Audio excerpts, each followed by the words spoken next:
I've survived over 5,000 days in hardcore Minecraft. In this movie, you're gonna see me build a League of Legends map, engineer a 10 million block item sorter, and build the most colorful end portal in the entire world. So grab your popcorn and get comfortable, because here's exactly how I did it. Because League of Legends is one of my favorite games, I'm gonna recreate it in my hardcore world. But how do I take all of this and put it in Minecraft? I think the best place for this build is in an ocean, so this is as good as anywhere else. Now that we've got a little base of operations, let's build the foundation. I gotta rescue this moss block. Don't worry, little one. You're safe now. And back you go. The last part of the foundation that we need to build is the riverbed.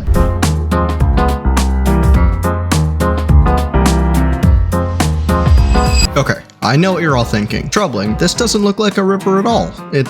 Where's the water? Well, dear viewer, we have to be able to walk on this, so I can't use actual water. So what I think I'm gonna do instead is use blue stained glass. The villagers were a bit too slow, so I'm just gonna smelt the rest of the glass. Okay, I need to make sure that the top layer of glass is dark blue because that's what it looks like in the game. So we're gonna need to plan this out just a little bit. Okay, cool. Now I know which color which layer should be.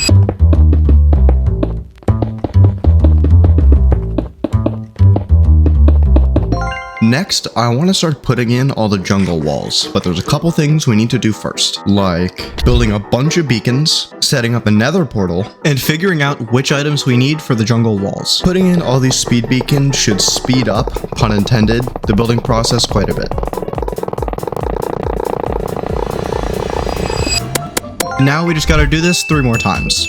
Next, I need a slightly faster way to get from my base to here. I'm gonna give the portal a quick label as well. Perfect. So I don't know exactly which blocks I need, but these are the ones that I think we'll use. We'll need a bunch of stone, mainly for blocking in general shapes. Moss to make sure everything feels lush and green. Oak wood for trees and roots. Spruce saplings for, well, spruce trees. I mean, what else would they be for? Where's the TNT? I think 19.4 broke my tree farm, so I guess we're gonna collect them by hand. I think there's a spruce forest right behind this island we built in episode 3.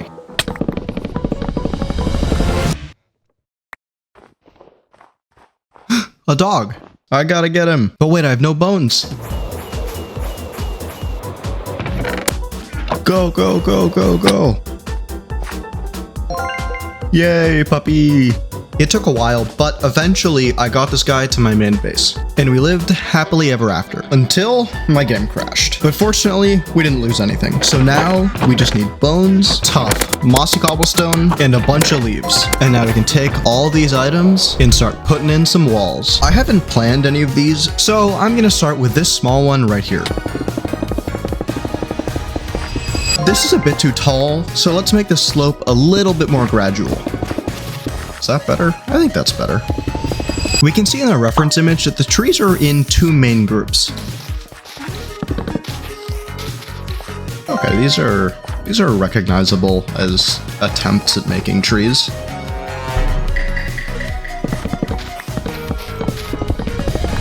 Before we move on, I'm gonna replace a lot of the stone to give it more texture. Especially considering that it's the first one, this is pretty good. And now we just need to do the exact same thing for all the other jungle walls.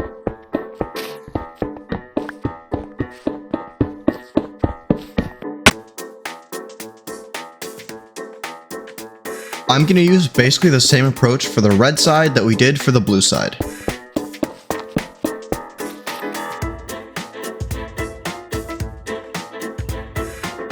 All we have to do now is take all of this and mirror it to the other side.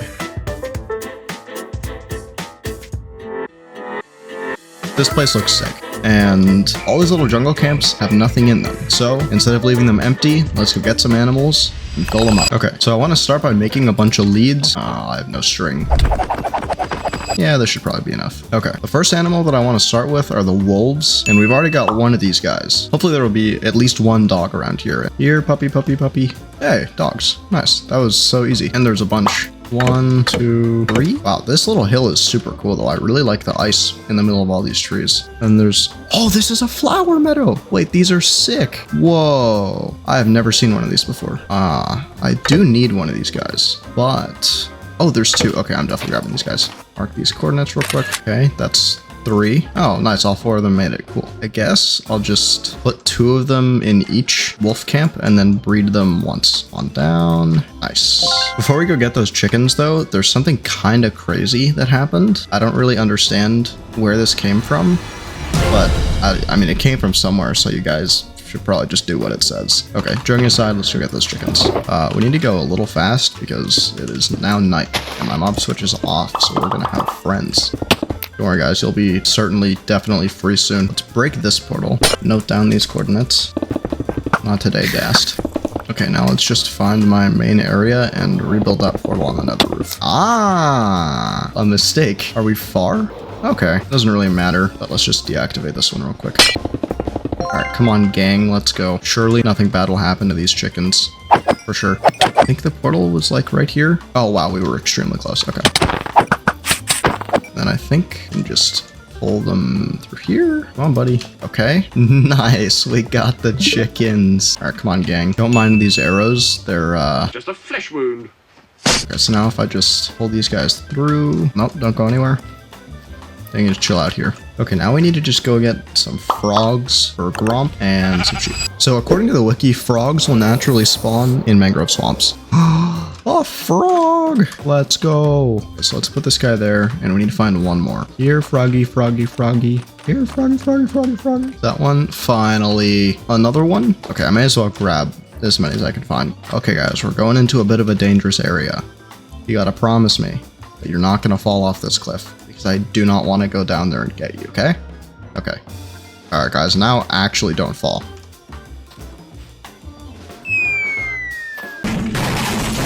Okay, you know what? The other guy. I'm just bringing these 2. If they can jump, then like surely this fall won't kill them, right?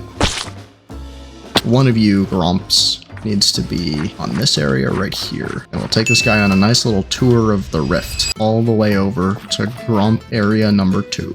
Okay, so I'm pretty sure I have a bunch of sheep around here. I'm gonna grab 2 of these gray guys.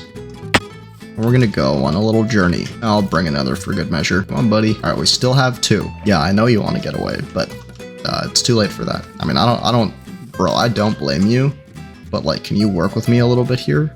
Into the portal they go. Okay, please don't die from this fall, okay? You have to promise me that you're not gonna die. Okay, 1 down. All right.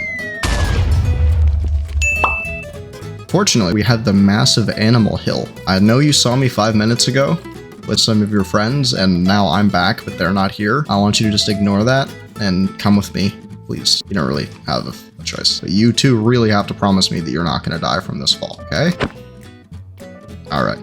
We need to go on a little item run to get everything that we need to breed all these guys. So we need gray dye, some wheat seeds, and rotten flesh. You guys need to be dyed gray. Oh, actually, I do need to breed these 2 real quick. All right, had your fun, and your baby is now mine. All right, and now you guys can hang out here forever because you're never leaving. Release me! Let's go ahead and breed these guys once. MLG egg. Oh my god! Holy sh! I have never seen 4 chickens before. These 2 can't breed again for a while, so let's take care of the other animals. Now we have our full wolf camp when this guy grows up. Now for wolf camp number 2. Okay. Nope, don't go anywhere, buddy. All right, and you can stay there forever. So now I think the only camps that we need to do are the buffs. I didn't really know what to do for these because there's nothing that even remotely resembles the buffs in Minecraft. So I decided to use iron golems. So if you don't like it, that sucks because I don't have any other ideas and you're not here to tell me to do something different. Alright, so now I think all we need to do is just breed the chickens a couple more times. While I wait to breed them again, I'm gonna go grab a bunch of name tags so that I can name all of these guys. wolves, gromp, wraiths, red buff, blue buff, and finally, the krugs. All right, and now all we need to do is breed the chickens and name everybody, and the animals are sorted. So this is blue buff, you're gromp, then we have the wolves, and then we have the wraiths, the krugs. Finally, all the chickens have grown up, so now I can grab these guys and finish our final camp. Welcome to your new home. And just like that, all the jungle animals are sorted. Next, I'd like to switch gears a little bit and start putting in the structures, starting with the nexus. And of course, no nexus is complete without some nexus towers. I like how this looks so far, it's pretty good. Perfect. Next, I'd like to do the inhibs, and boom, that's all 3 inhibs done. Now we just need to take these tower designs and put them in all of the lanes. And now that we're done with the entire blue side, we just need to take these designs, swap them out for like a red color scheme, and then just mirror them all the way down to the red side. And we're done. All we gotta do now is put a massive mountain on the outside. From this list of all the items that we need, I'm gonna start with the ones that are gonna require the most effort. So let's grab a bunch of shulker boxes and get going. Whee! And that takes care of all the tuff that we need. Next, we need to make a quick trip into the nether to gather blackstone and basalt. Before we start digging, I need to actually set up a beacon. And to do this, all I have to do is build up and make sure there's no blocks other than bedrock in this pillar. And I think it's good.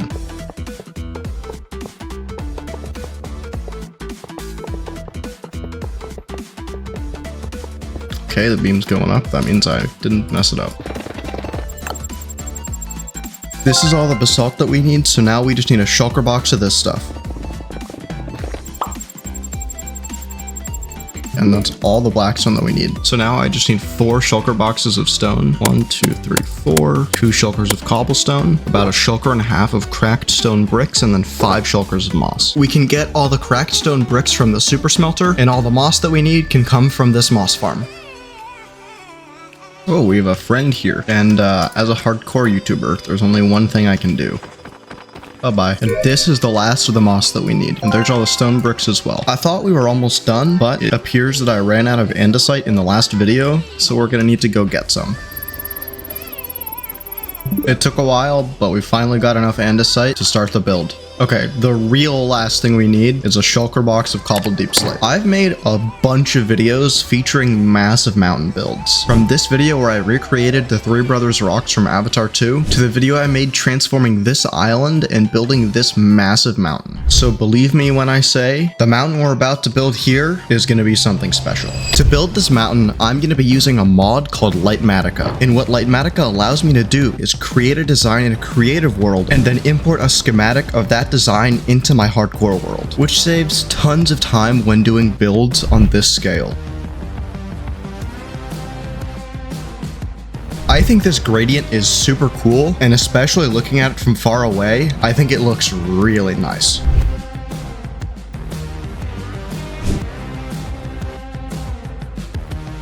There's still one thing we have to do even after all the building is done, but the last building step that I want to do is bone mealing all this moss on the sides to give it more life. Wow, that made so much more of a difference than I expected. The added depth to the sides is crazy. This isn't necessary to do, strictly speaking, but I think it would be fun. So I'm gonna get an evoker. Well, let me give some context first. Because I have no idea how to build the shopkeepers, I think it would be funny to just use evokers because they're big and they're animals, and the shopkeepers have animals. So I'm gonna put a little fence here and then figure out how to transport an evoker into this fountain on the blue side and the red side fountain as well. I'm gonna start by grabbing a ton of temporary blocks and a bunch of rails and a couple minecarts. I think the most effective way to do this is gonna be to build a big dirt platform where I can spawn the raids and then I can kind of lead them into the places that I want the ravagers to go. Don't worry, this is gonna be super ugly, but I promise it's temporary.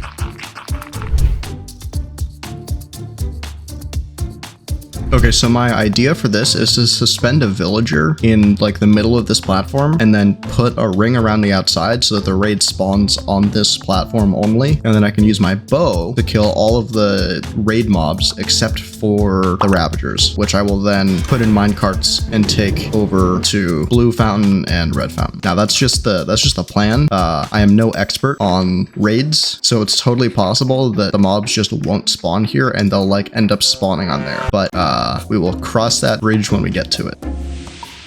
Okay, so now I'm just gonna make a little enclosure for the villager. Okay, I think this should be pretty good, so let's go get a villager. I have this breeder right here, which is relatively close, so I'm just gonna build a very long dirt path to bring this guy over, or bring one of these guys over.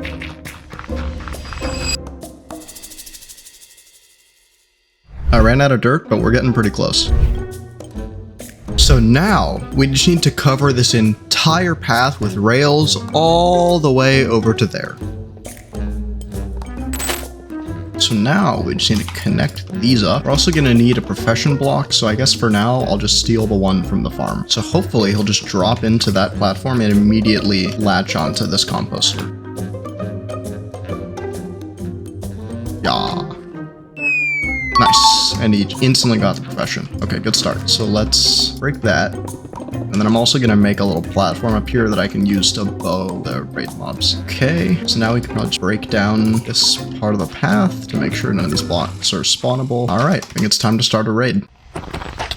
Okay, the raid's going. Now, where are the things going to spawn? Okay, that's not a great sign. Okay. Well, maybe this isn't the worst outcome imaginable. I can probably just bow these guys.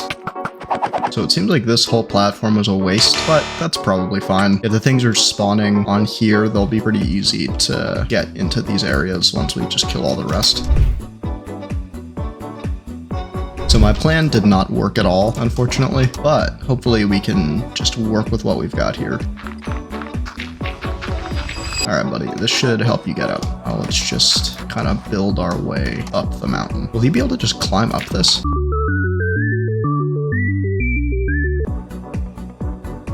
One thing I did not consider is that we need to name tag this guy. I really hope he's not going to despawn if I leave.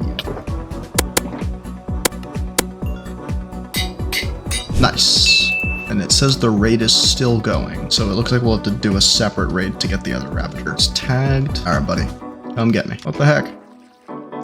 Why won't he aggro on me? Why? Is he trying to get to the villager? Bro, just come get me. Okay, we need to put this guy in a minecart. Just be a good big creature and come over here to your new home. Yes! Oh, he's taking damage. Stop it. Okay. Excellent. This is huge progress. Now we just need rails going all the way up. Oh, that's not good. Bruh. No. What is he taking damage from? Dude, no way. What killed him? Looking back at this while I'm editing, he is clearly dying in the wall, and I'm just so dumb. Oh no. I think for now, I'm just gonna try to make this bigger. Oh, well, this Ravager is at the top. I want to take out the Evoker first. This guy is nicely positioned though, so I will think about you again later. Uh-oh. No. No. You spoiled everything.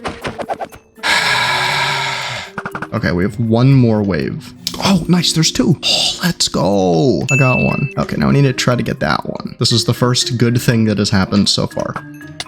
Oh boy, that hurts. Now I just get to play Ring Around the Rosie with this guy until I catch him. Okay, buddy, come back. Come here. Dude. Okay, well, I guess that one is gonna go down there. Okay, so now it's just these two. Nothing else. Come on. Come on. Come get me.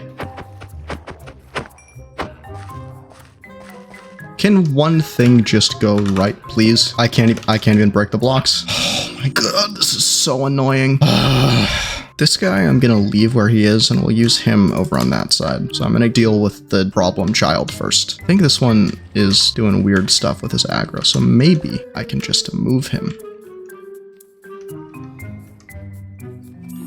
Wow, I guess not. This is just Perfect. Can I even take him out of the minecart? No, his hitbox is just too big. Maybe I can push him. Okay, you know what?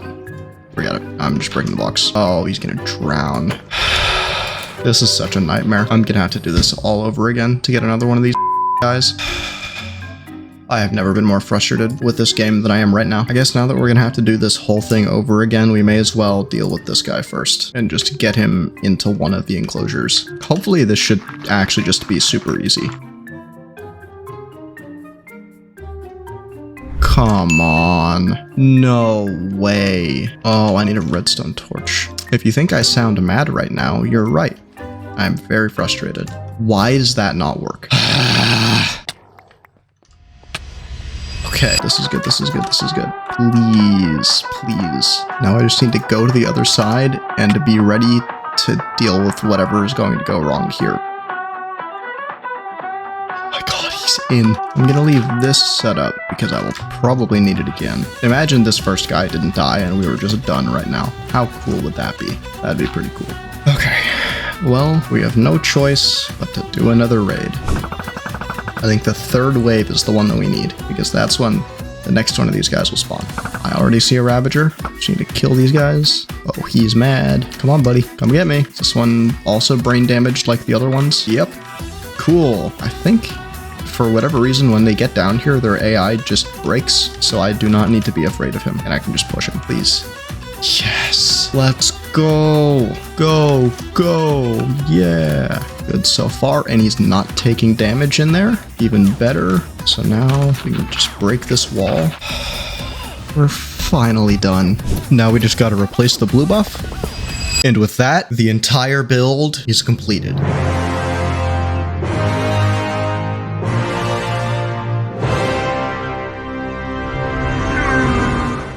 I built the greatest mega base in hardcore Minecraft, with a massive sorting system, a huge space for future farms, and all these insane biomes over the top. When I started this journey 6 months ago, I knew that if I could draw on my decade of experience playing Minecraft, I could do anything. But what I didn't know is that this would be the most time-intensive and mentally draining project of my entire life. But before any of that, we need to start by digging a perimeter. And to do that, we're gonna use a world eater. I really hope it works this time. Whoops. But before we can actually run this thing, we need to prepare the area so we don't end up with something like this. Oh, hell no. To make sure our perimeter's walls are flat, I'm gonna dig a trench to bedrock on all 4 sides. And 20 hours later, we're ready to fill these with water, which should stop the TNT from blowing up the walls. Now, let's remove all the water, but not this water. This water. Please don't break. Yes, let's go. And now, we just need to run these dupers for like 20 billion years. This place looks absolutely insane, but we're still only halfway done. So let's rebuild the dupers and run them again.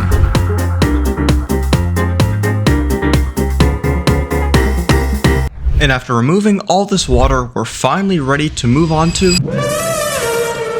This sorter is pretty complicated and needs a ton of items, starting with smooth stone.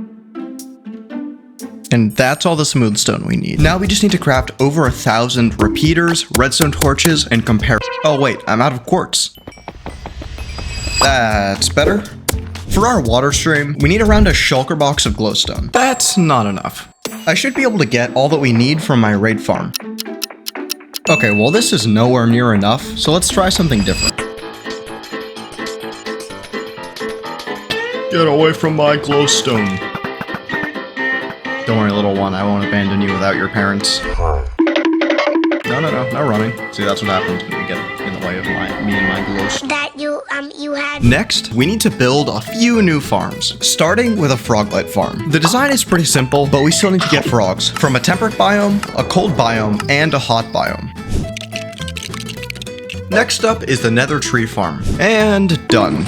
Now we just need a few more random things, like glass, soul sand, droppers, and blue ice. Minecraft currently has around 900 stackable items, so I designed this sorter with a total of 1024 single item sorters, which should hopefully give us enough space to add items from future updates. I had quite a bit of trouble designing the water stream. My first design had a problem with items getting stuck, so one of my friends helped me design a system where the items are pushed onto chests, which aligns them between hoppers and prevents them from getting stuck. Finally, I placed item frames on every output chest, which took a lot of cows. I think there's so many cows that it's overwhelming the sound engine for the game and no sounds are playing.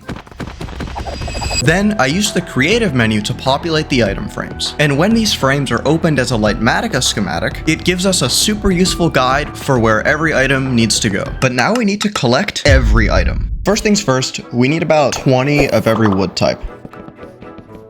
Now we need some acacia.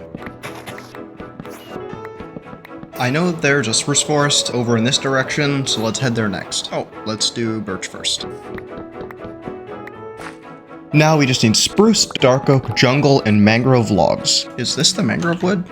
No, this is mangrove roots. Oh, wait, it's all roots except for the top? Oh, that's so annoying. Okay, now we just need the nether wood. Boom. That is every type of wood in the entire game. Now we just need to craft all the variants for each wood type, put all the blocks in their item frames, and populate the sorters. And we're done with the first section. But we've still got a long way to go. Our next item section starts with stone and cobblestone variants. Man, Minecraft has too many rock types. Like, do we really need granite, diorite, and andesite? To gather the elusive deep slate blocks, we must venture down into the deepest depths of the world. I'm just kidding. Did you really think I didn't have deep slate? To finish off this section, we need bricks, mud bricks, which I should have just grabbed earlier, sand, and red sand. I always forget red sand exists.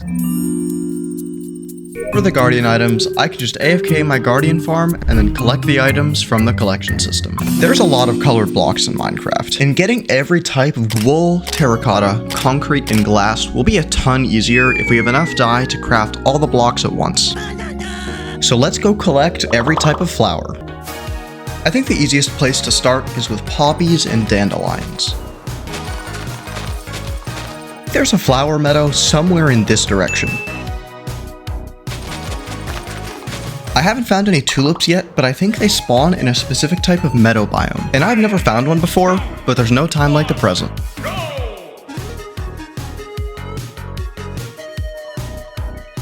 Oh my god, we finally found one. I've been looking for like 2 hours. Whee! After collecting all the flowers, I headed back to the sorter to add all the colored blocks to the system and take a second to reflect. To be honest, when I first started trying to collect all the items, I was pretty overwhelmed. The stress of not only having to collect every item, but also having to perfectly organize them was definitely getting to me. But now that we've done so much, I finally feel confident that I'll be able to finish the sorter. To finish off the second hallway, we need to collect all the ores and then finish gathering the rest of the plants. It looks like I already have around 60% of the ores, but most of the ones that are left are going to be pretty annoying to get. Raw iron ore blocks should be pretty easy. Ow. Same with the nether gold ore. Now we just need some deep slate diamonds. Wait, is that deep slate coal? Let's go. Okay, here's some deep slate diamonds. Now we just need to find the way out of this cave. I think this is the right direction. Ow, oh, oh, oh god. Get the gapple, get the gapple, get the gapple. Oh, okay, we're fine. Whew, that was scary. Let's just take a breath for a second. Moving on from that terrifying near-death experience, the last ore block that we need is regular emeralds. I think these only spawn in caves and mountain biomes. Oh, wait, they're just on the surface. Okay. Moving on from the ores, the first type of plant block that we need to focus on are the leaves. I've already got oak and both types of azalea leaves, and to get the rest, we can just rerun the same path we used to get all the types of wood. Flying back and forth to this nether portal is wasting tons of time, so let's move it over to the sorter. Now we just need to fly all the way back to my spawn nether, so that I can go up onto the nether roof and rebuild the new portal up here. Just gotta find the right spot, and there we go. Moving back to the task at hand, we need to craft all the redstone blocks, starting with the target blocks, which are gonna need a bunch of wheat. There's the hay bales, and there's the target blocks. Next, we need some daylight sensors, some pistons, and a whole bunch of other stuff.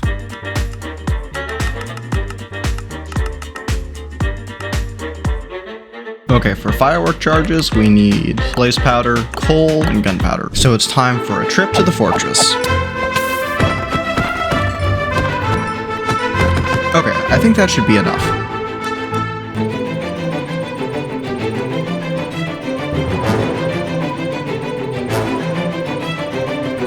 At this point, I've been collecting items for 2 weeks? What? Okay, it may have taken us 30 hours to get here, but at least we're in the home stretch. The last set of items we need are all the foods and all the mob drops. Shouldn't be too hard, right? I decided to start by heading back to my starter base to see what I could find, which wasn't much. But I did find a few apples, some beef, some mutton, and some tropical fish. But my luck turned around when I went back to my village to collect some melons. While I was there, I decided to check if my farmers had any useful traits. Oh, nice. And from this one villager, we got apples, cookies, bread, golden carrots, and glycering melons. And then his friend gave us some pumpkin pie. The next item on our agenda were beets. So after farming some mutton, whoops, I flew out in a random direction to search for a village. But as usual, the game had different plans for me. I didn't find any beets, but I did find chickens and some pigs. It makes me sad to kill pigs with a techno skin, but it has to be done. We just got lots of stuff that we needed, but still no beets. So I set out one last time, and finally, my prayers were answered. Woohoo! And after a quick trip home to bone meal the seeds, we were ready to move on.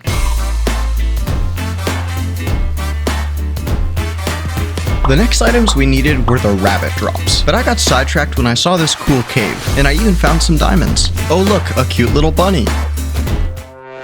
I decided to continue my rampage of murdering innocent animals, and many fish fell to my blade.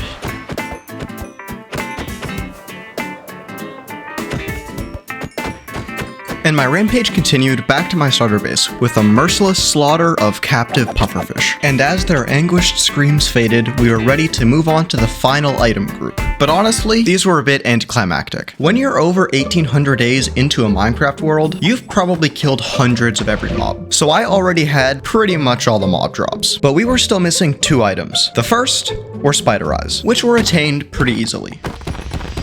And the second was gunpowder, which was easily collected from my creeper farm. And after placing all the final items in the sorters, the entire sorting system was completed. But before we're ready to move on to the main part of the build, we need to finish the sorter's floor and move in.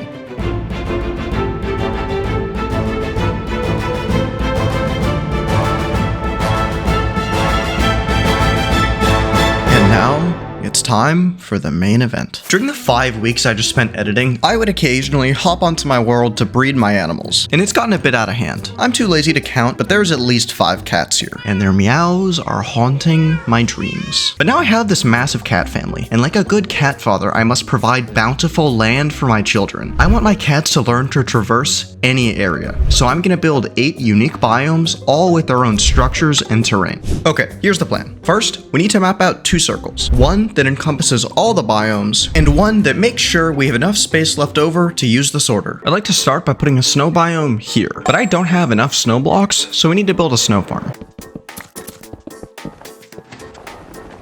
Okay, now that we've got all these snow blocks, let's lay out the foundation.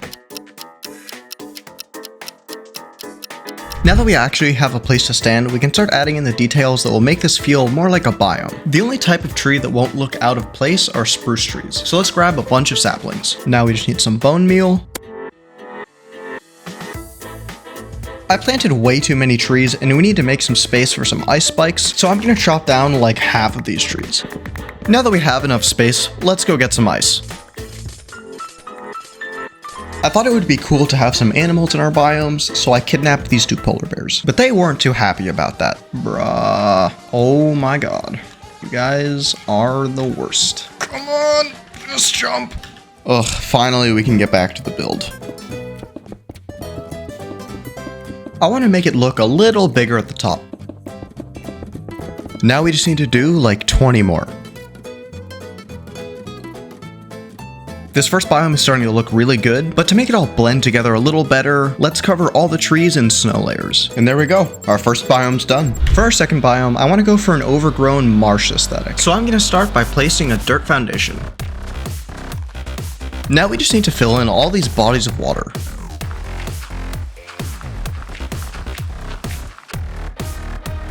After using netherrack to fill all the bodies of water, we were ready to move on to the decorations. The first type of tree that I want to put in this segment are dark oak trees. So let's grab a bunch of saplings. And then we can head over to a mangrove forest to get some propagules and some mud. I also grabbed these frogs to breed them and build a frog army. Do these propagules just work like normal saplings? Yup. Now let's just fill in some more trees and add some mud. Then we can just bone meal the grass for a little more texture. And there we go, the second biome is done. Next up is the plains biome. As always, let's start with the foundation. But the plains biome is, well, pretty plain. So to spruce it up, let's add some of the things that make this biome unique. First and foremost, we need a village. This is one of the houses that I want to build. And by one of the houses I want to build, I mean I'm gonna build this house twice.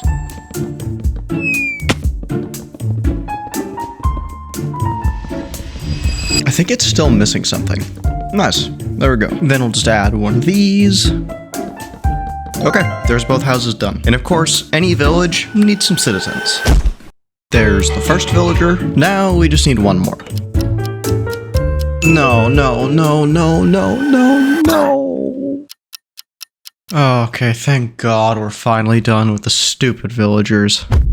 Any village needs some livestock, and I already have these cool skeleton horses from a lightning strike while I was building, so now they're the village horses. Right now, this hill is looking pretty bland. Let's add some coal here, maybe a little more over here, some iron as well to give it a little variety, and to add the finishing touch, let's bone meal all this grass. Yeah, it's still pretty boring, but the next biomes are gonna be way cooler. The fourth and fifth biomes are both made from sand, so I'm gonna start by giving them a full cobblestone foundation. I don't think I have enough sand for this. Oh, great. Now we don't need to make a trip to the concrete dipper. After finishing the sand foundation, our next step was to add some details, starting with tumbleweeds. Now we just need some bunnies, but something really unfortunate happened when I brought the bunnies home. No. How did he die? Oh my God. He really just jumped in himself. I'm not getting another batch of these guys. Oh my God, they all died. Those bunnies may be dead, but our need for cactus is still very much alive. So I'm gonna get a head start on my next video by building a cactus farm. I sorta accidentally deleted all the footage I had of building this farm, but we do have all the cactuses we need now, so we can just decorate the desert. To finish off the biome, I decided to add a desert temple. Come here, temple. Come here, boy. Oh. Okay, finally, we found one. But it's covered in sand, so we're gonna have to do some excavating. Now that the temple is cleared, we can use Lightmatica to scan it into a schematic, and now we can just break it down. Now we need to rebuild the pyramid over here. I ran out of items like 3 times, but it was pretty easy to just get more. And with the addition of this cool temple, the desert biome is complete. The red sand biome needs to start with a trip to the sand duper, because we need a lot of red sand. I'm a little nervous to start these, but it's not like it'll get any easier if we procrastinate it, so let's just get started. Already out of my first inventory of terracotta.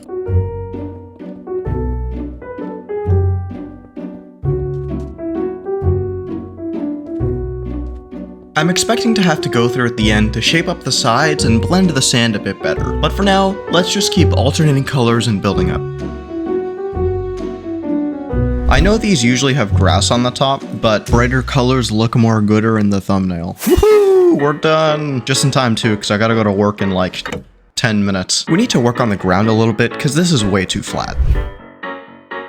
I don't have time to do it now, but I think once we terraform the rest, it'll look really good.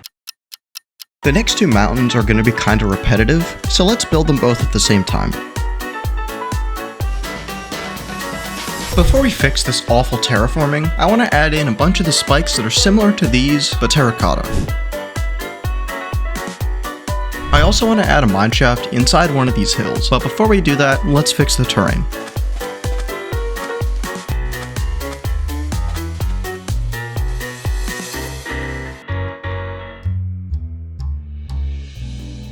Nice! Hey, get out of here. I think the best place for a mineshaft is right here. Now let's just dig out the other side and encase our path in terracotta. To add in the mineshaft accents, we're gonna need some dark oak wood. I think I have some. Just kidding. Let's go get some. Oh no, the forest is burning. Anyway. Okay, now let's just craft some fences. We also need some torches, and then we need a bunch more planks. We can probably start with one support right here. Give it a little torch on both sides. Probably another right here too. Let's grab some rails and some chest minecarts. Let's see, let's do one minecart here, then we can do another one here, and we can put our last one like here. All we're missing now is some cobwebs. I'm almost certain there's some mine shafts around here. Oh, there we go. Whoops. Perfect. And with that, the biome is finished. But you know what's not finished? The nether biome that I want to put here. But we're gonna need a lot of netherrack. So let's grab some pickaxes and head into the nether. Okay, time to mine netherrack for like 20 minutes. Because there's a couple different types of nether biomes, I want to divide this into roughly 3 chunks. The biggest chunk will be the nether wastes. And then I want to have one chunk for the red forest and one for the blue forest.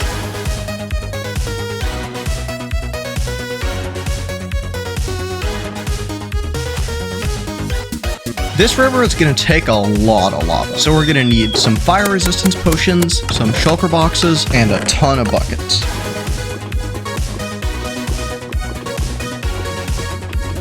Okay, I think we've got enough lava now.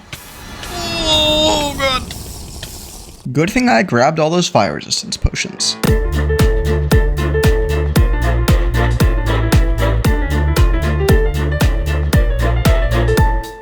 Okay, that first trip got us about 30% of the way there, which is a lot less than I expected, but we've still made some pretty solid progress. And a few more trips to the nether should be enough.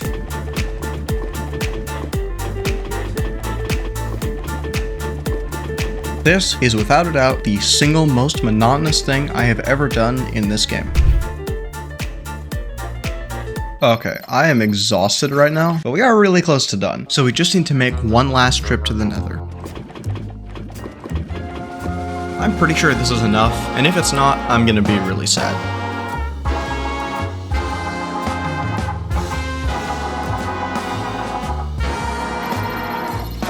Let's go! We're done. Finally. I hope I never have to do anything like that again.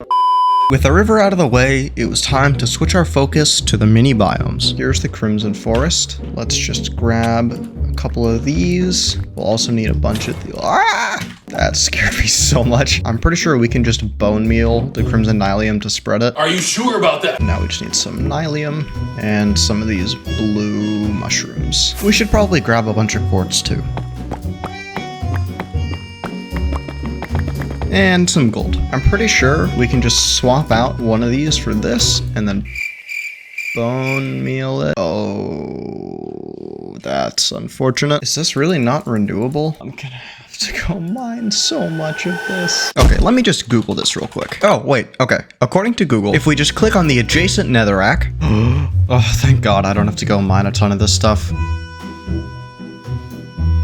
I think it needs 1 or 2 more trees at the back. And now we just need to do the same thing to the other side.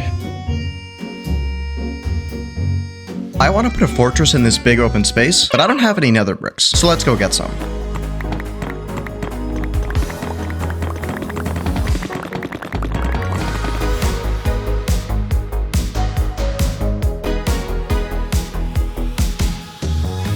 I kept thinking it would run out of nether bricks, but it just kept going. How you doing, cats? I hope you guys are excited for your biomes to be done. We've done 6, we got 2 more, and they're really cool. I realized that when I was building this, I was pretty tired, so I was being kind of lazy, and that's why it looks so bad. So let's tear it down and rebuild it a bit better. Let's start the build up with a bow by adding in some quartz and filling this with lava. I'm really sick of lava, but this is pretty small.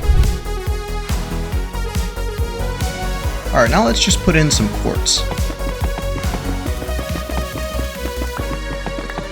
Let's just add a couple more here. Why, hello there, sirs. Goodbye, goodbye, and goodbye to you too. Uh-oh. Ooh, easy dodge. Boom. And with a merciless slaughter of those pillagers, the nether biome is finished. I want this to be a cherry biome, but all the terrain around here was generated in 1.19. So let's grab some obsidian, head into the nether, and fly in a random direction. You can tell I'm rich because my nether portals have corners. We're gonna need some more rockets, because this might take a while. Let's go! Finally. Okay, first we're gonna need a ton of petals. Mr. Chicken, you have a beautiful home, and for that reason, I will be taking it for me. Are you okay with that? Yeah, that's what I thought. I am the Lorax. I speak for the trees. And the trees say, please don't kill me. But I don't care what the trees say.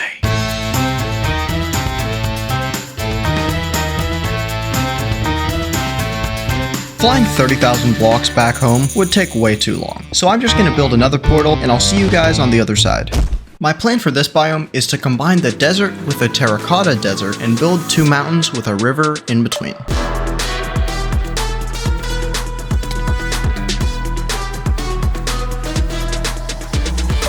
Oh my gosh, that took a while.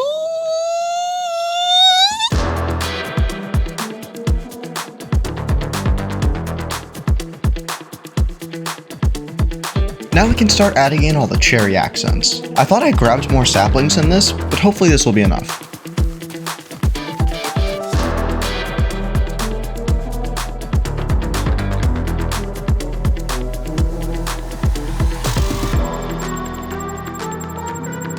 The last biome is going to be an ocean. Let's break it down into 3 steps. The first is building the seabed, which is a lot easier said than done. Second, we somehow need to fill the entire thing with water. And then third, we need to add a bunch of decorations. I'm really glad we saved this one for last because I think the seabed is going to be pretty challenging to build. So I'm glad I've had time to improve my terrain building skills from all the other biomes.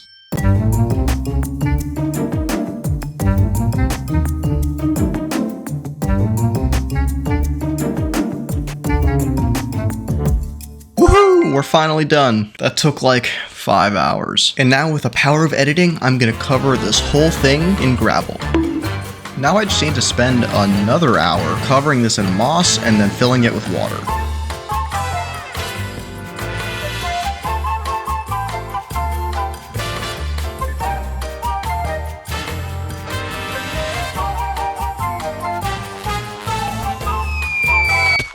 Whoa, it looks crazy under here. So many bats. And soon it will all be underwater right after we place it.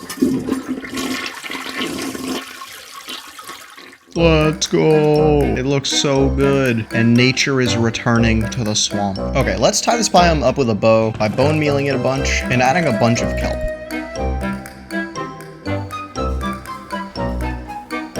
This still looks a bit too boring, so let's add in a mini ocean monument right about here.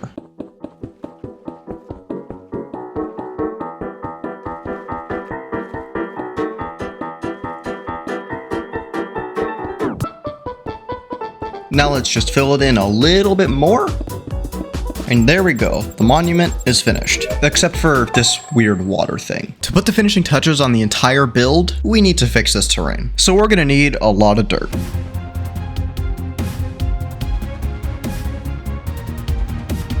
With a collection of over 20,000 dirt, we are finally ready to finish the build.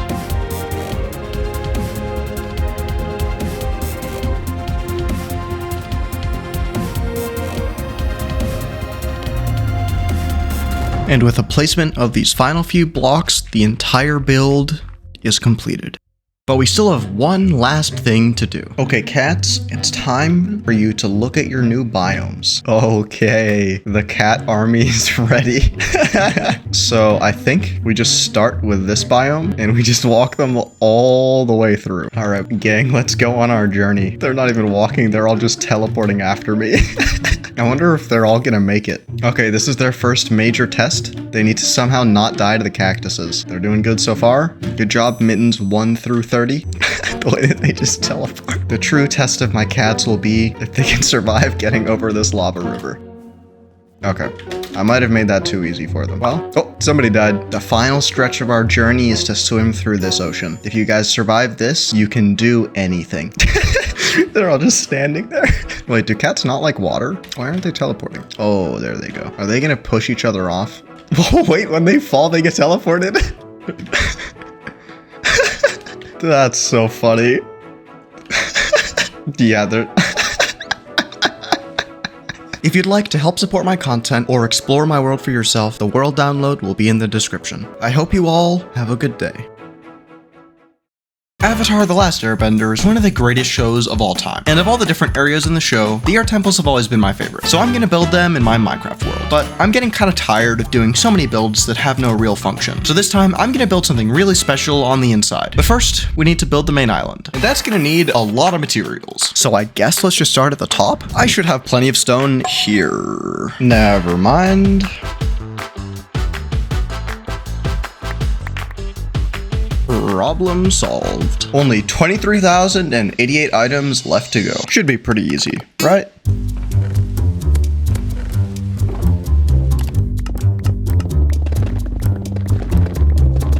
All that's left now is around 13,000 andesite. That's kind of an overwhelming number, so let's just get started.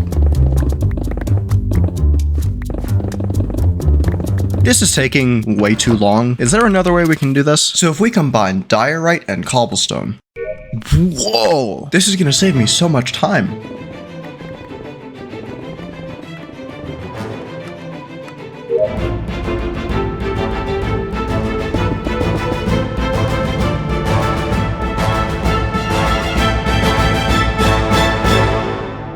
Something is wrong with this build. I'm not sure where this came from, but you should probably do what it says.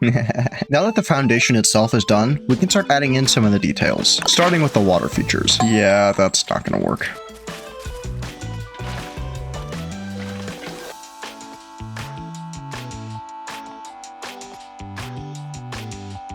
Whoa, it's so cool that the bone meal spawns coral because we're in the coral biome. It looks so much better. Now that we've filled in all the water, let's switch our focus to these things. Based on our reference image, I'm gonna use this block palette. And then in addition to that, we can use a bunch of dark prismarine accents. Uh-oh. Problem solved.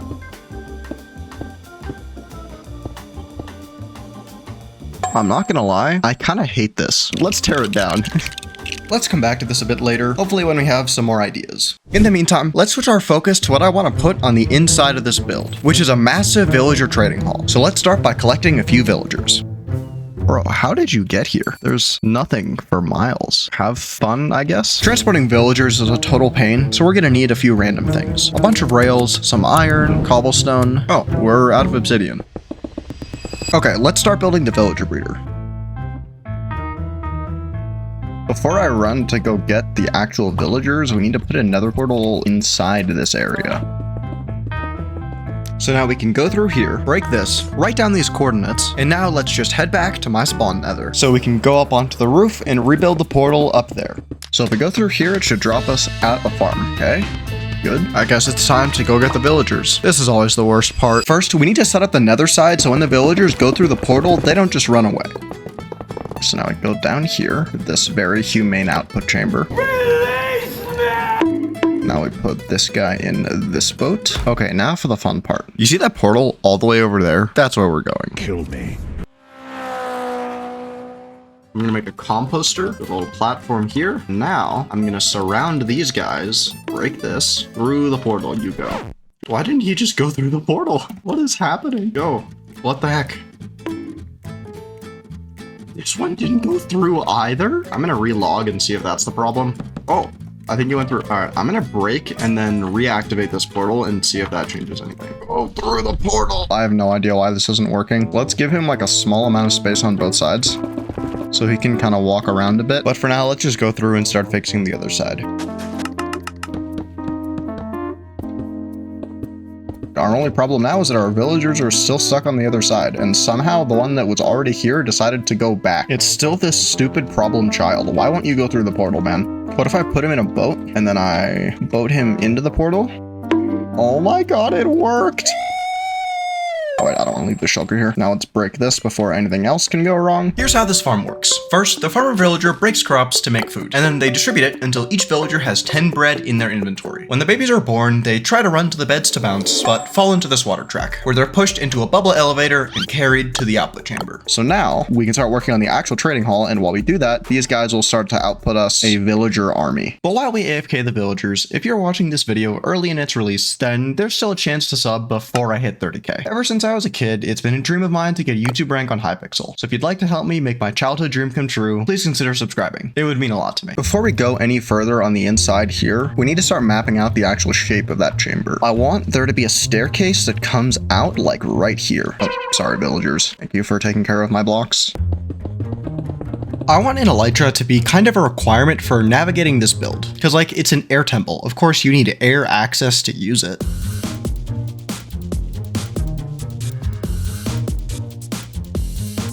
Wow, it's starting to look great in here, except that it's way too dark.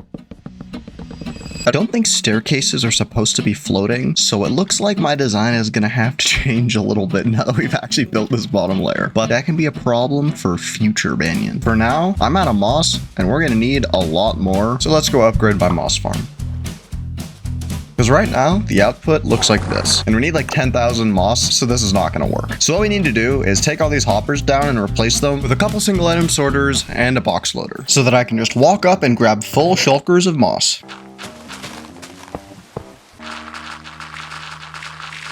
The hardest part about designing this system is that this machine outputs so many items that we need 2 separate processing tracks. So although I initially thought we'd only need 1 auto-firing dropper, we're actually gonna need 2. So now the items will come down from there into these auto-firing droppers, and then they'll get pushed out. So what we need to do in front of these is create a water stream. And now we need to take a couple of these item sorters and place them inside this water track. I think at this point in the process, I can combine these 2 output streams into one so that we only have to build 1 shulker box loader.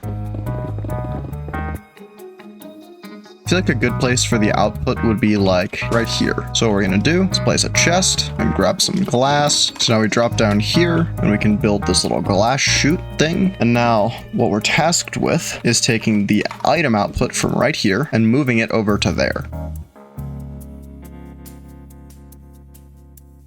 Looking at the way hoppers are shaped, if items are in a water stream getting pushed up here, these like little ridges in the hoppers are going to catch items. So what we need to do is make sure that the hoppers that we feed the items into this with don't actually ever interrupt the water stream. Okay, soul sand. Oh, wow, how convenient. I forgot that I had this big patch of soul sand here, although we do still need some kelp. Now we can go back down, place that there, put glass here and here, and place kelp all the way up, which is going to turn all of this flowing water into source blocks. Now any block that ends up here will go all the way through this water stream and up there to those chests. And we're done. Now we have all the moss we could ever need. But before we start working on the actual cave interior, we need to move our nether portal to a more convenient place. Oh, I guess it has to be totally square. There we go. I think the easiest way to start the cave interior is to place rough outlines for where we want the walls to be.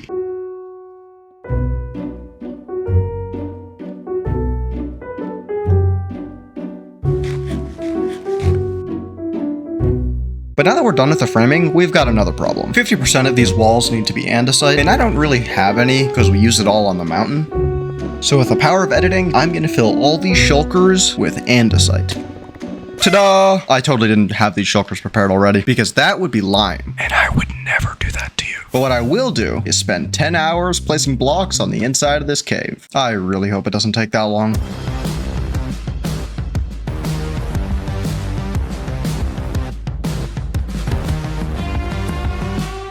Okay, well, we've made a lot of progress with the interior now. You guys are not supposed to be here.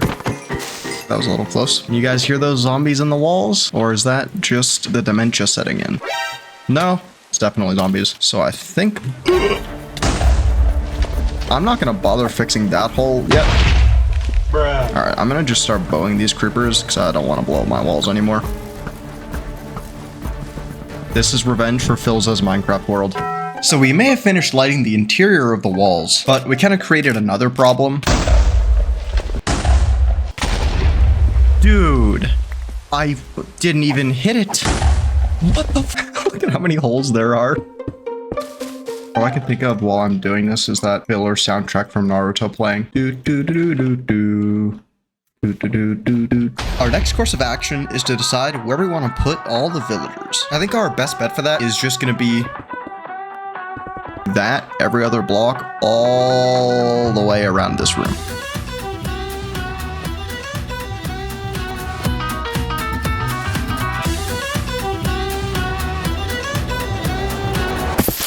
That was really close. I almost had another hole over here. Holy sh! Making these little cubbies in the walls took 30 minutes. Imagine how long it's gonna take to put a villager in all of these. Oh no. So I kind of messed up by putting all these villagers here because we actually need them to be here, but they're up there. Hello, sneaky creeper.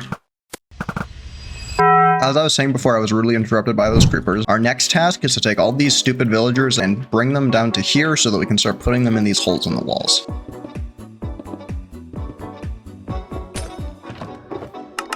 I added this fence gate so that we can regulate the number of villagers that fall down into the output, because if there's too many in there, they'll just suffocate. And we don't really want that. But that doesn't really help us solve the problem of all the villagers that are already up here. So what I think I'm gonna do is pop in right here, write down the coordinates, and then drop down here.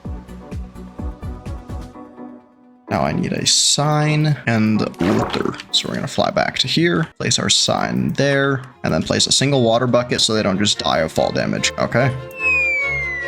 Cool, he didn't die, but this is gonna be funny to watch.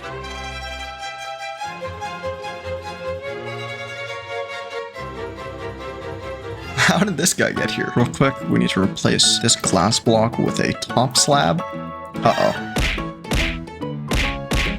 Oh, wait, I messed up. Okay, oh wait, I made a mistake, and it looks like I need to go back to my base to get some powered rails, because nothing I want to do here will work without powered rails. It's kind of annoying how far our project site is from my main base. It's literally on the polar opposite side of the area I've explored. Before we do anything else, I'm gonna ditch a lot of these random items that I just don't need. Now we need some torches and some powered rails. Okay, let's head back. Do I have any name tags? It doesn't look like it. We can name tag this guy later, but for now, we're gonna call you Ramus, okay? Okay. So now we take one of our non-powered rails. Now a powered rail there. Now we break that one. Put the button there. The minecart there. Okay, so here's our first victim. Uh-oh. That's going to be a problem because basically all of these cubbies have a lot of open space behind them. I think instead of going cubby by cubby, I'm just going to run around the outside and fill in everything.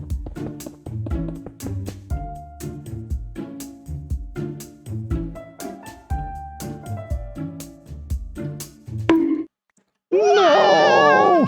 Where did he go? Oh, okay, that's not too bad actually. Oh, what a gentleman. He walked out of the annoying spot. Eventually, I'd like to add a permanent lighting solution using some natural lighting blocks, but for now, this is fine. Wow, that lighting ring actually makes this area... Bro, it's raining creepers. These are unsafe workplace conditions. I might have to report this to the Child Labor Bureau. Third time's the charm. Maybe this villager will finally be the first one to not teleport out of his box. Bro, this villager will be the first villager to not teleport out of his box. Let's go!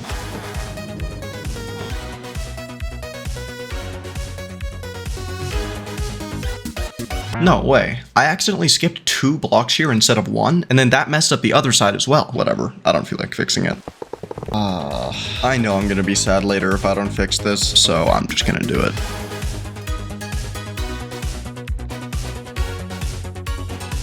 Turns out this spot is still messed up, but I'm not gonna do this a third time, so let's just get back to the villagers.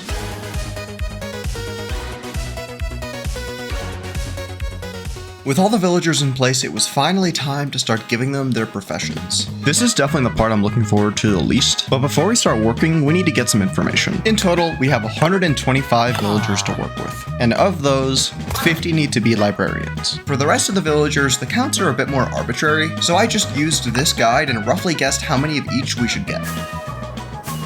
Okay, our first order of business is to craft all the profession blocks, starting with the smithing table. Next up is the blast furnace, which needs iron and smooth stone. Now we just need some string for the looms, 3 barrels, 2 cartography tables, 5 fletching tables, 5 brewing well, I guess we need to go get some blaze rods.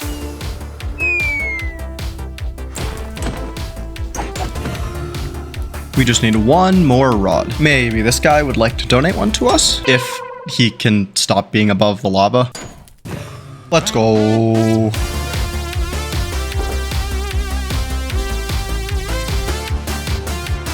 I know I haven't had a build to show you guys for a while. I got kind of depressed and didn't work on videos for like 3 months, but now I'm back, and I'll have a super cool build to show you guys soon. But we still have a lot of work to do, so let's get back to the build. It looks like Rammus has multiplied, but it's okay because I have the original Rammus saved right here. But even though Rammus is safe, we've got another problem. Much like my main base with all the hoppers, villagers cause a lot of lag. However, by placing a magma block below a profession block, we can nerf the AI of any villager connected to it and reduce the lag that they create. So at the end, we'll need to place magma blocks underneath all the profession blocks. All right, bro, give us a useful enchant. I mean, I guess we'll keep infinity. That zombie really needs to shut up. You are too annoying to be allowed to live.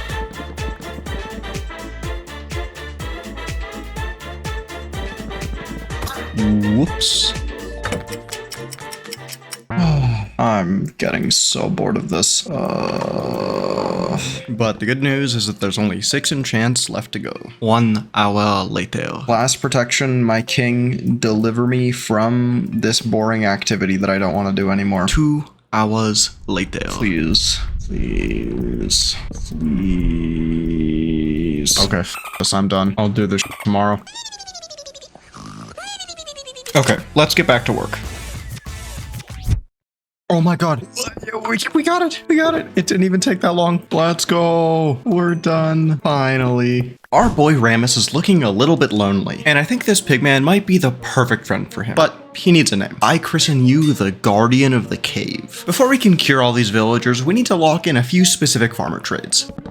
The first is bread. Then we need to get pumpkins and melons on the next 2 levels. And now we need to do that 10 more times. Ugh. I hope you listened better than the last guy. Now we need to cure all these villagers. And to do that, we need a zombie. Good thing my walls are a mob farm. Please enter my minecart. Thank you, sir. Now we just have to hope that this fall doesn't kill him. But now we have a different problem. Curing all these villagers is going to take around 1,000 gold ingots. And I have 17. And there is no shot I'm gathering all that manually. Like, this is way too slow. But gold farms have always had this weird minecart mechanic that I have never really understood. So we need to figure that out first. All the minecarts are in the kill chambers, which probably means that they have something to do with entity crimming. But that gives me 2 other questions. How many do we need? And how do we actually place them all on 1 rail? It looks like we need 25 minecarts to trigger entity crimming. But how do we actually place them? Can we push them onto the rails? No. Or use a dispenser? Also no. Oh, we can just right click them. The first time I tried to build a gold farm, I gave up because of the minecart mechanic. So we've already got some magma blocks, but this is nowhere near enough. So let's go get some more. I think I have the rest of the materials in my base, except for one.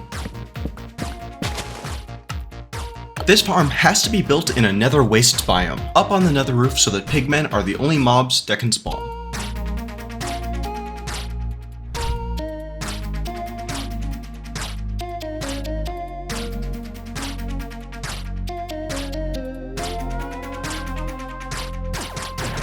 The number of mobs out here is getting kind of ridiculous. All these poor villagers forced to stand for all eternity on the infinite expanse of the nether roof. I don't think it matters for the rest of the villager types, but we're gonna have to cure all of our farmers and librarians. All we need to do is put the zombie adjacent to a villager and then fly away, so that he de-aggroes from us and kills the villager.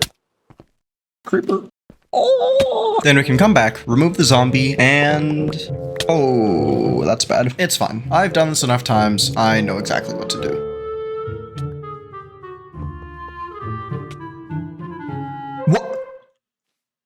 Oh, I'm so dumb. At least this has an easy solution. Look what I'm going to do to your brethren. This is what I will do to all of you if you displease me.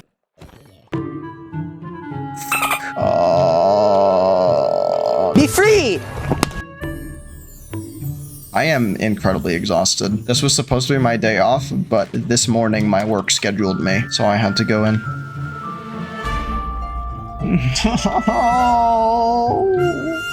Oh my gosh. Bro, even the minecart hates me right now. Why won't you kill him, bro? Can you believe how incompetent that zombie is?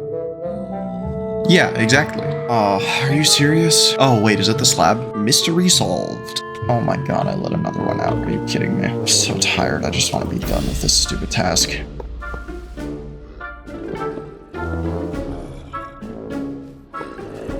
We've made a lot of great progress, but I'm too tired to keep going, so let's pick it up tomorrow. I'm really glad that this phase of the curing process is a little bit easier. All we have to do is splash the zombie villagers with a potion of weakness and then feed them golden apples. And now we play the waiting game. Wow, look at that. All of them are cured. Great job, guys. And now we just need to do the same thing for the librarians. Honestly, whatever happens, it can't possibly go as bad as it did with the farmers.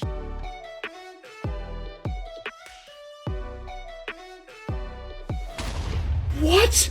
No! I'm pretty sure that killed 2 villagers. Wait, did we not lose any? Oh, let's go. I've been working on these stupid villagers for over a week now, and I really want to be done. So let's cure these guys. Okay, we're finally done with all the villagers. What a great feeling to be free of the worst part of this video by far. We need to find a permanent place to put this zombie. I think we're gonna put him down here next to Ramus. Okay, so let's make a little zombie cave. Oop. In he goes. Okay, now we can move on to the part of the build that I've been looking forward to for the entire time, decorating the inside of this cave. We already have plenty of moss from the farm, so to start, I'm gonna use chunk base to find the biggest lush cave that I can. And then we're gonna strip all of its natural resources like America in a country with oil.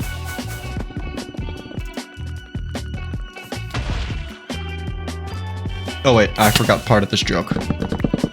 USA military outpost. On second thought, this cave is kinda dogged. No spore blossoms here or here. Oh wait, there's one. But that's nowhere near enough, so let's try a different cave. Ooh, axolotls would look great in the lake. Yoink. Okay, these caves have all been terrible. Let's try some deeper ones. Okay, this is more like it. Got it. Ooh, okay, this looks pretty promising. But how do we get those flowers? Oh no, the fish! No. Hold on, fish. Help is coming. Oh shit.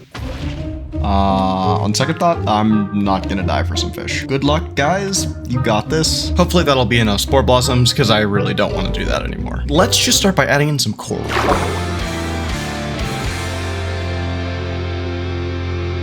I think this needs some sea pickles. How did this guy get here? How's it going there, mate? You're looking a little stranded out here. Allow me to help you with that. Okay, that's a big improvement already. I want to release all these axolotls, but I'm not totally sure if they'll despawn, so let's name tag them just to be sure. Be free, my brothers.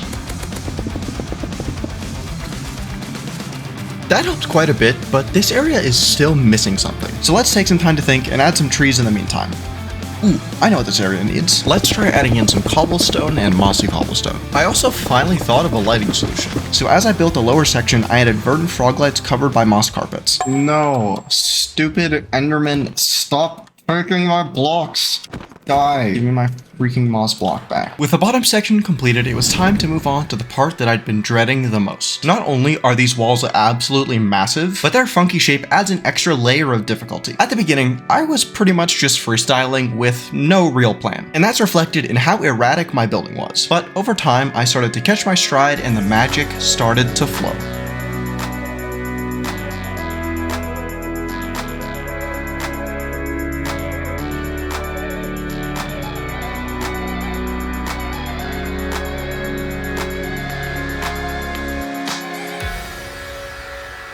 Now that the cave is done, we can switch our focus to the final stage of this build, starting with the surface of the main island. We've already got almost all the items that we need, but we still need a lot more dark prismarine for the towers. And this guardian farm is way too slow, so let's build a new one.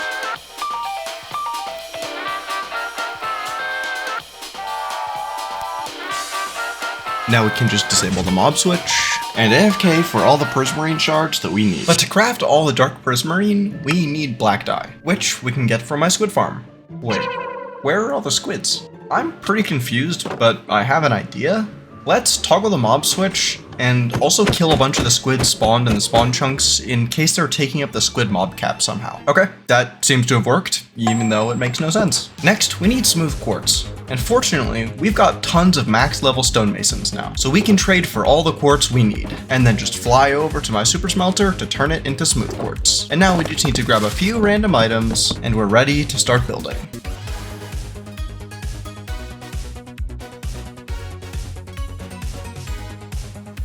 The mob spawns on this island at night are kinda ridiculous, so eventually we'll have to do something about that. I've put a bit more thought into it, and I think I have a better design for these towers now. I swapped out the block palette for something with a little more variety, and changed up the design to use a bit more gradual of a gradient.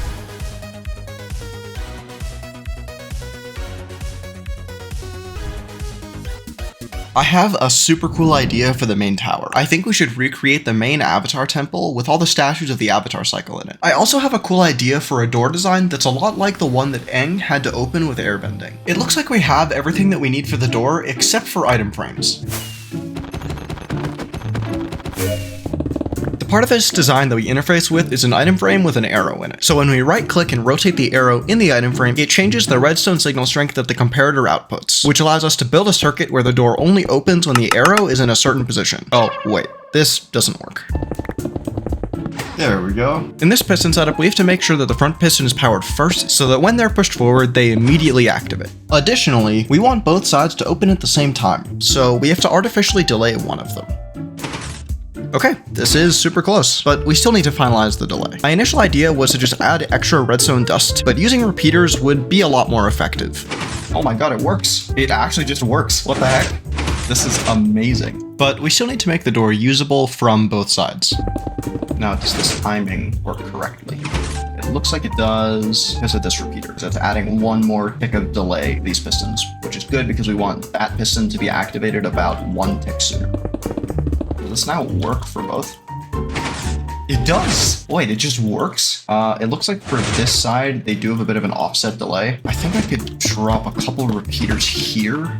Okay, it's really close. I think one repeater is the magic number. Let's go! So now we can walk in, close our door, and then go up into our temple. Now we just need to clear some space up here for the staircase. And now that we've got some room to work with, let's go back down and build our way up, starting with the floor. I'm not sure if slabs will work for this part because we might hit our head going up the staircase. Never mind. So now we can continue the slabs going all the way up.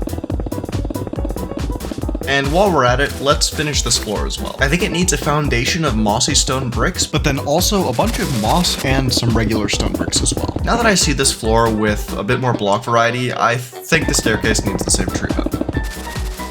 So now let's finish the walls of the staircase and light the whole area up. But before we start building the tower interior, I'd like to go get the armor trims that we need for this room. The first one that I want is the silence trim, which can only be found in ancient cities. Let's just carefully cover this guy. I'll check the area to make sure there's not a second shrieker. So let's get... Oh, there he is, that sneaky bastard. There's two of them. I think we're fine now. We are not fine. I swear I covered those two shriekers. Maybe there's a third somewhere, but I feel like it's basically impossible to tell. Oh my god! I don't hear him anymore, so I think he's gone. I don't know if I've ever felt this much anxiety playing in this hardcore world. So the strategy of spawning the warden, then immediately hiding until he goes away did seem to work. Okay. I really do not like hearing these sensors. Oh, fuck me. And this is where I made a huge mistake. Thinking I had spawned a warden, I dug into the wall, hoping to escape, but unknowingly sealing my fate, because this wall is not an exit, and a shrieker is positioned right on the other side, causing me to spawn the warden I thought I had just escaped from. And instead of escaping, I'm trapping myself right next to him.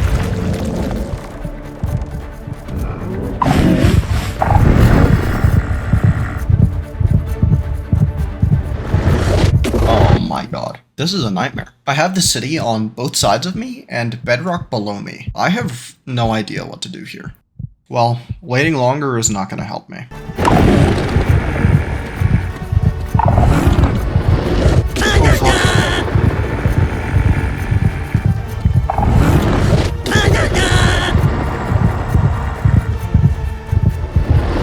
Oh, fuck. Oh fuck. Oh fuck. Please. This is my last totem. Please. Please just let me get away. I'm not dying for an armor trim. Fuck that. Holy shit, I've never been more scared playing this game in my entire life. Let me out. I don't want to be underground anymore. Oh, thank you, water. Never again. Okay, I think we're gonna have to change our plans a little bit because we need some armor trims that aren't gonna kill us. So I spent some time looking through all the armor sets and decided to go for the Vex and Tide trims. Let's go for the Vex trims first because I found a woodland mansion right next to the Guardian farm while I was building it. So let's just start there. We should take this pretty slow. I don't really want a repeat of what happened in the city. Ooh, I have an idea. Burn. I do hear some guys. Oh, there's our first one. Sounds like there's one above me. Oh my god, that was much more than one. Okay, so in the wiki, it said that the best place to find the armor trim was like behind some cobblestone thing. But I don't know what cobblestone thing is being referenced. Maybe this? Ooh. We found it. Let's go. That was so easy. Goodbye, mansion. And sorry to the Lorax for the fire that will probably spread to the forest. Now we can switch our focus to the Tide trims, which can only be looted from the corpses of Elder Guardians. This shouldn't be too difficult, but we do need a few blocks to get into the temples. We need some redstone, some moss, and some TNT, and also some milk to get rid of mining fatigue. There's a really easy strategy for dealing with these. All you do is place blocks like this, TNT, redstone. All right, now we have a 20% chance of being done with just this guy. F you. Just for that, I'm gonna go kill all of your Elder Guardian friends. No armor trim yet. Come on, bro. Give me the armor trim that I need. Be a good giant sea creature. I'll make your death nice and quick. Fuck you. I should have made your death slow and painful. All right, give me the armor trim. Give me the armor trim. Give me the armor trim. Armor trim. Armor trim. What terrible RNG. We got it. Let's go. We got the Tide trim right after I started complaining.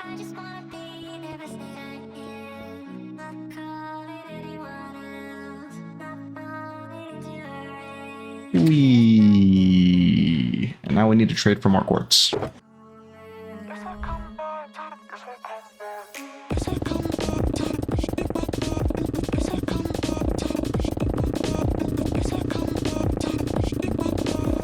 My main concern right now is that we need a lot of leather armor, and I don't have a leather farm. Oh my god, this is way more leather than I expected. Let's get a nice brown shulker for all this. Okay, then in addition to this, we need probably around a shulker of iron, a bunch of copper for the air trims. I think the gold is right here. Perfect. Let's start with the air outfits, which I'm using gold for. Obviously, the air temples probably were not big fans of gold armor because they were monks, but this is the color closest to the like airbender robes, and I feel like that matters more. That looks sick. It actually matches the color scheme quite well. The copper almost feels like it pops out. Oh, it does pop out. Now for the water tribe sets, I want to use iron, and we want the Tide trim.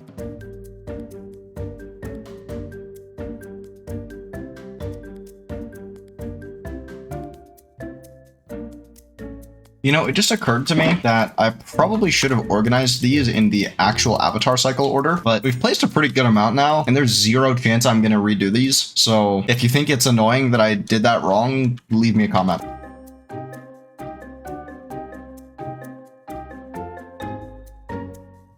Now we can move on to the final part of this build. But real quick, I need to AFK at my firework factory. Right now, it's kind of just two separate farms that are right next to each other, but I think it would be really cool to automate it with an autocrafter, but that's just a future idea. Now that we have our fireworks, the first item we need is blackstone. So let's build a beacon in the nether.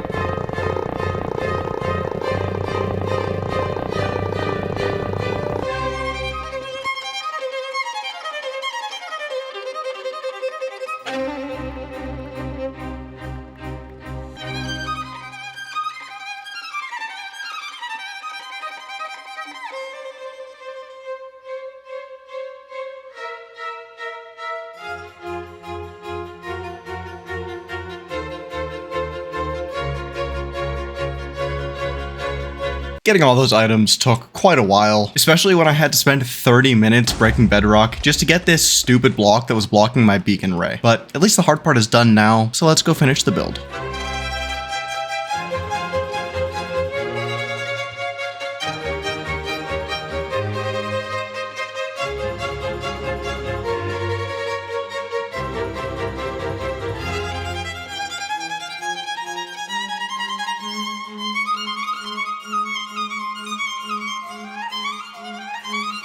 It's hard to put into words the way it feels to finish a project like this. When each video takes months at a time, each one is like an era of my life. And during the production of this one, I moved about halfway across the US from New York to New Mexico. Thanks for joining me on this journey of self-discovery and creative expression. So now I'll leave you with a final montage of our creation.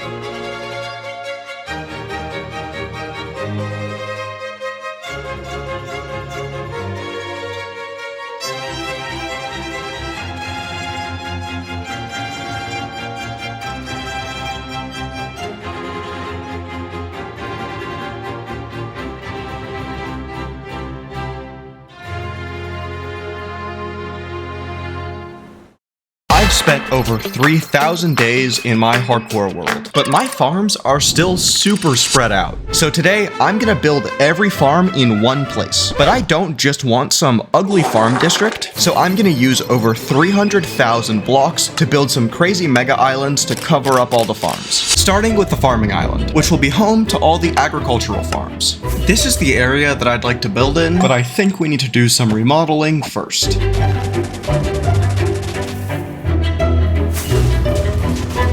Okay, now we have space to start the island. But unfortunately, I have terrible news. This island requires over 10,000 grass. And even if we use dirt instead and spread the grass later, this is still gonna take forever. Now we just need stone, andesite, moss, frog lights, granite, coarse dirt, and sand. Let's just add a quick little project platform, and we're ready to get started.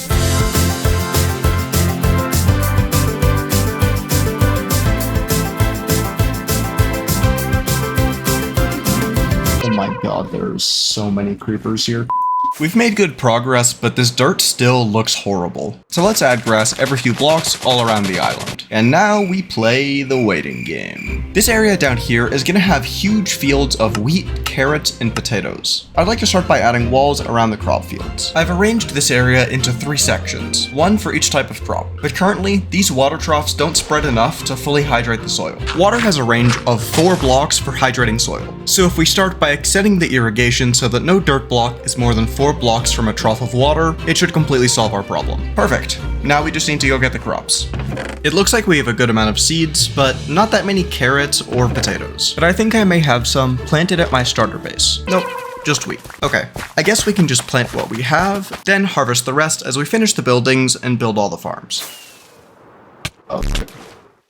Oh, that was actually really close. And now that we have the farms planted, we need some grain silos to store everything. I designed these with a combination of spruce wood and calcite, but walking around these crop fields is getting way too annoying, so let's add some spruce slab bridges. Okay, I've given it some time, and these crops are still growing way too slowly, so I'm gonna give them some help, which, honestly, I should have just done in the first place.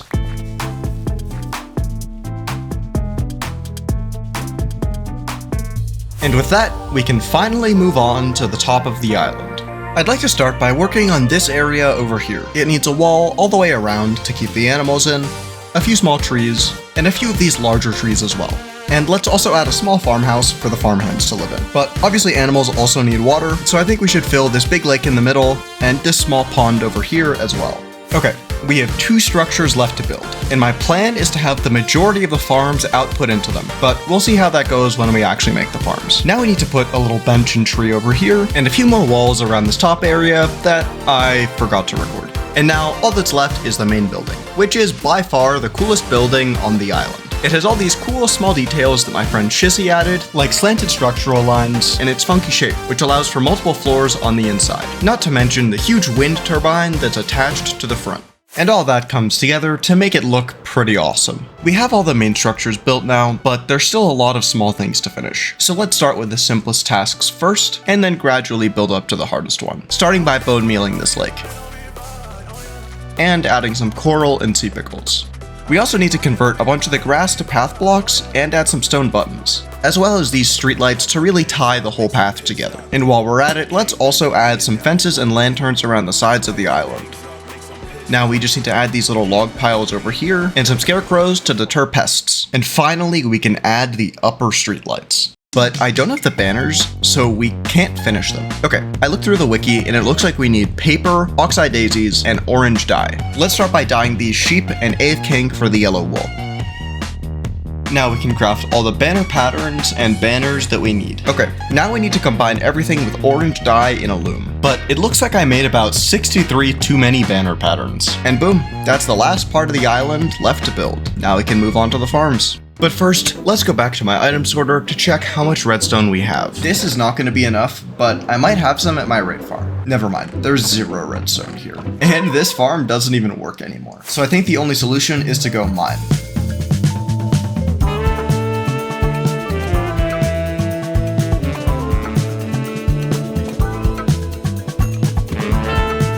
It's hard to gauge exactly how much redstone we'll need, but this is a pretty good start.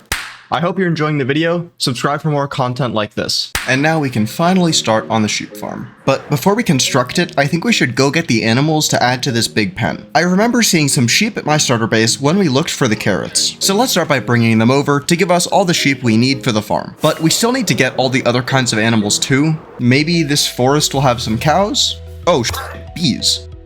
That's pretty lucky. Let's just put these guys over here for now until we make the honey farm. For the rest of the animals, I have an idea. There's this hill by spawn that always has a weirdly large number of animals on it, so let's go check it out. It looks like it's just pigs and sheep here, so for now, let's just grab the pigs and put them here for us to take back later. The hill didn't have any cows, but I actually have a ton over here, so let's grab some of these guys and bring everyone back to the island. Okay, great. That takes care of all the animals except for the chickens. Oh, look, there's some. Let's just grab these guys, swim back, and put them in the pen. And now that we have all the animals in place, we're finally ready to make the sheep farm. But this farm ended up being a lot more difficult than I expected. Building the basic farm was pretty easy, but adding the sheep posed a real problem. We have plenty of them on the island, but how do we actually get them down to the farm? After some consideration, the best option seemed to be building a chute with water at the bottom to drop them down onto the farm. And then we can push them into their spots. This was still super tedious, but it didn't take too long once I figured it out. And once the main farm was built, we had to build the output chamber. The main challenge was to use the limited space available to build the item sorters for each type of wool. And once these were completed, we still had to build a water track to transport the items. And there we go, the first farm of the project is completed. I was planning to do the tree farm next, but the sheep farm was pretty annoying, so I'm feeling pretty lazy and I'm gonna make a super simple sugarcane farm. First, I'm gonna make the item output to this chest here, and then we're gonna make an item chute down to below the ocean, where we can dig a huge tunnel that runs parallel to the island. After the fiasco with the sheep farm output, let's get the cane farm output sorted before we even build the farm. The farm will have 2 minecarts, which will drop off items here so that they can get dispensed into the bubble elevator. The actual farm design is super simple. It's just a few rail tracks with hydrated dirt on top. Then an observer piston setup that detects when the cane is 3 blocks tall and breaks it in the middle. Or at least it was supposed to be simple until I built the pistons on the wrong block. And once we place these minecarts, the entire sugarcane farm is completed. And hopefully it never breaks, because I have no way to get back down there. And finally, let's build a fake sugarcane farm on the top to make it look a little nicer. Now let's rapid fire the bamboo farm, because it's basically the same as the cane farm. I started by making a glass chute into the ground and digging another huge tunnel. Then I built the same output system. This system works by stopping the minecarts when they have items to unload, then using the hoppers to transport the items to the bubble elevator, where they get shot up and come out the top. Before we move on to the last few farms, let's take a quick trip to my pigman farm to repair all my tools.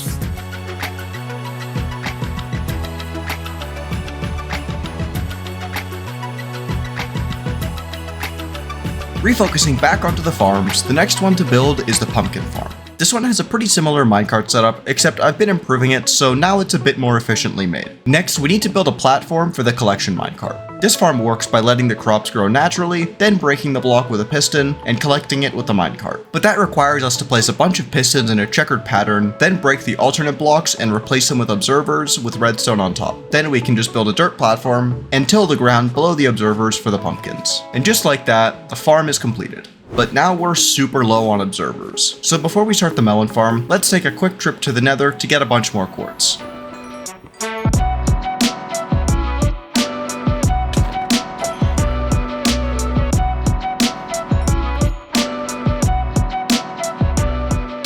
The melon farm is basically the same as the pumpkin farm, so I'm just gonna build it. And now we have to build the tree farm. There's a reason I've been leaving this part for last. This farm works by duplicating TNT and then dropping it on top of the trees, which means it needs a ton of vertical space. And there's nowhere near enough room to put the farm underneath the island. So our only solution is to dig a huge room for the farm. Okay, doing all of this manually is taking way too long, so I'm just gonna blow up a few pillars of TNT to save us some time. And now all that's left to do is to build the farm and decorate the inside of the chamber. And with the completion of the tree farm, the entire first island is finished.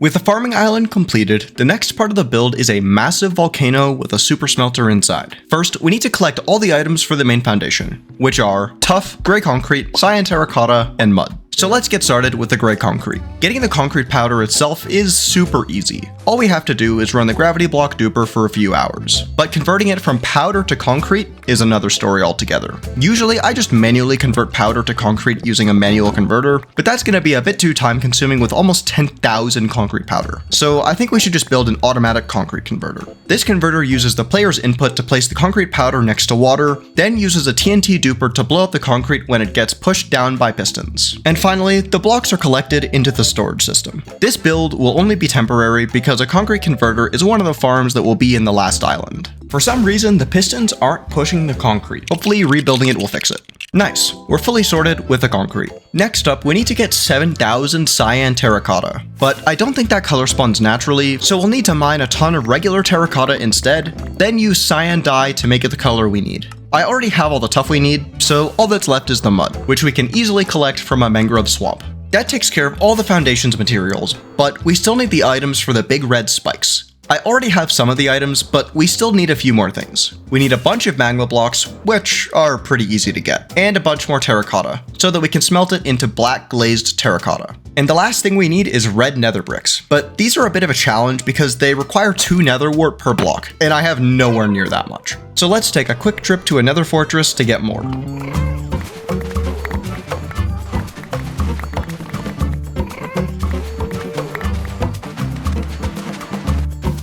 And once all this grows, we can harvest it and craft all the blocks. These builds are absolutely enormous, so I've been using a really useful mod called Lightmatica that allows me to design builds in Creative using Axiom, then scan them into a schematic to help me build it in my hardcore world. Allowing us to create enormous projects like this that would be practically impossible to do without Lightmatica. Now we just need to add the spikes.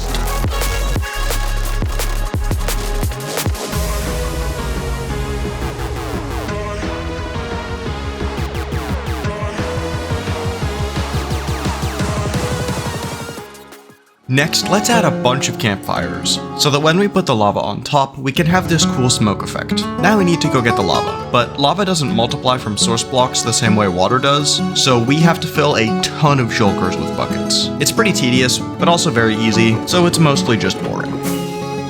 And now we can start adding the lava to the island, but I ran out pretty quickly, so we'll probably need to make at least a couple more trips.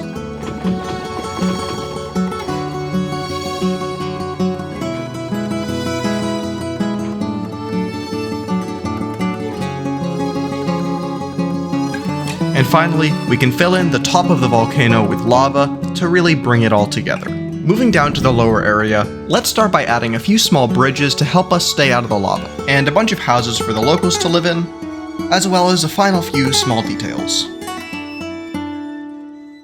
Moving over to the other side of the island, let's start building the smelting area. This block palette is basically the same as the other side, but we don't have enough magma blocks, so let's go get some more.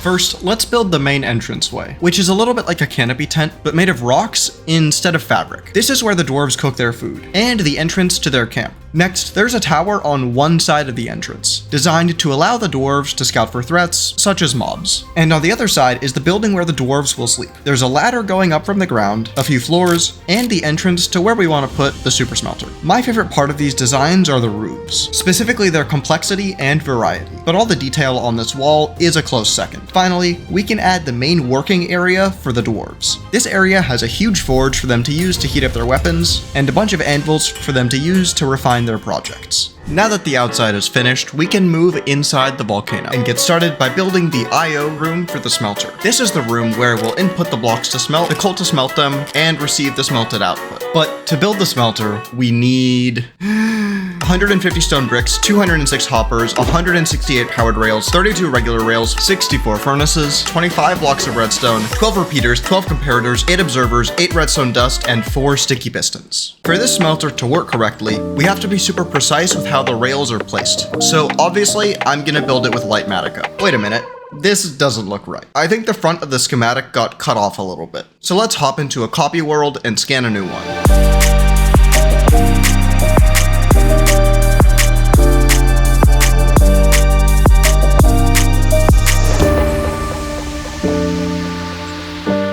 Everything seems to be working now, so let's set up the inputs and the outputs. To get the blocks that we want to smelt into the farm, we bring them down a hopper track, eject them from an auto-firing dropper, and pump them into the farm with a water track. And to get the smelted blocks out, we do the opposite, by bringing the blocks up in a bubble elevator, then piping them over to the output chests with a water track. But little did I know, the smelter still had a huge problem. But as far as I knew, the volcano island was completely finished.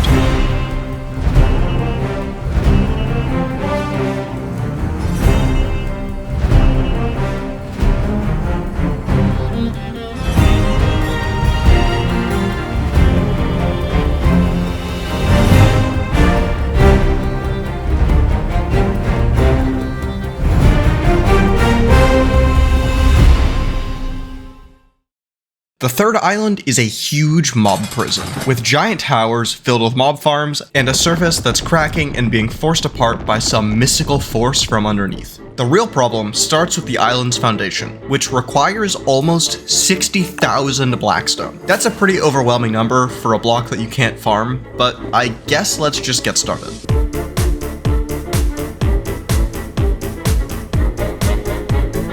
After digging for 10 minutes, I'd only collected a couple stacks of blackstone, and based on this collection rate, I'm guessing it's gonna take 10 to 20 hours to get all the blackstone manually, which honestly sounds pretty miserable. One day later. Okay, so turns out you can farm blackstone, but only through a piglin bartering farm. I've never built one of these before, so I'm a little nervous, but let's just get started. First, we need to build the farm itself and set up all the sorters. Now that we've finished the farm, we need to get the piglins, which is the part that I was actually worried about. I think the best way to do this is to go to a crimson forest and build a big platform to spawn the piglins. Then aggro them over to a minecart setup so that we can trap and name tag them. Now we just need to do that a few more times and then put them all on the farm. The farm's design is actually a lot simpler than it looks. It starts by dropping gold to the piglins to trade with them, then the items are dropped to the side and are pushed by the first slime block. And then another slime block pushes the items down the sorter track where everything is sorted. And extra stuff like bottles and armor just gets burned. Now that the bartering farm is up and running, we can start AFKing for the blackstone. First, we AFK the gold farm to get a shit ton of gold. Then we craft it from gold nuggets to bars, which we can use to run the bartering farm. And hopefully this will only take 10 or 20 hours of AFK time.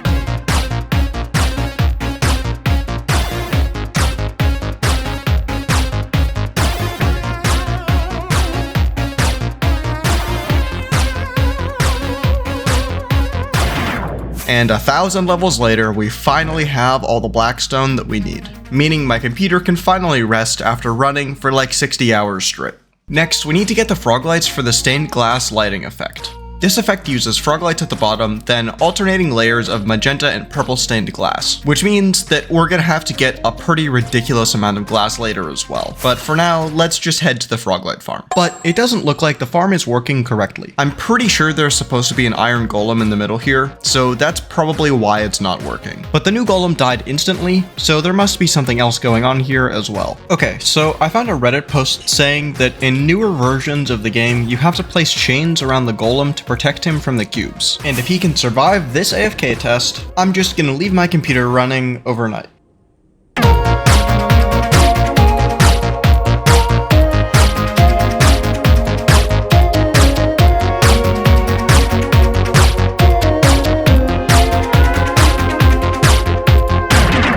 Next, we need to get 15,000 purple and magenta stained glass, which is another huge number, but fortunately, we don't need to manually dig that much sand, and instead, we can just use the gravity block duper. This thing is super useful, but it does have some major drawbacks. The first is that it breaks non-stop, so I have to fix it constantly. And the second is that, for some reason, it can only output around a shulker to the end dimension at a time. But ultimately, all we need to do is AFK in the overworld, then go to the end and collect all the blocks. And now we can finally test out the super smelter we built inside the last island.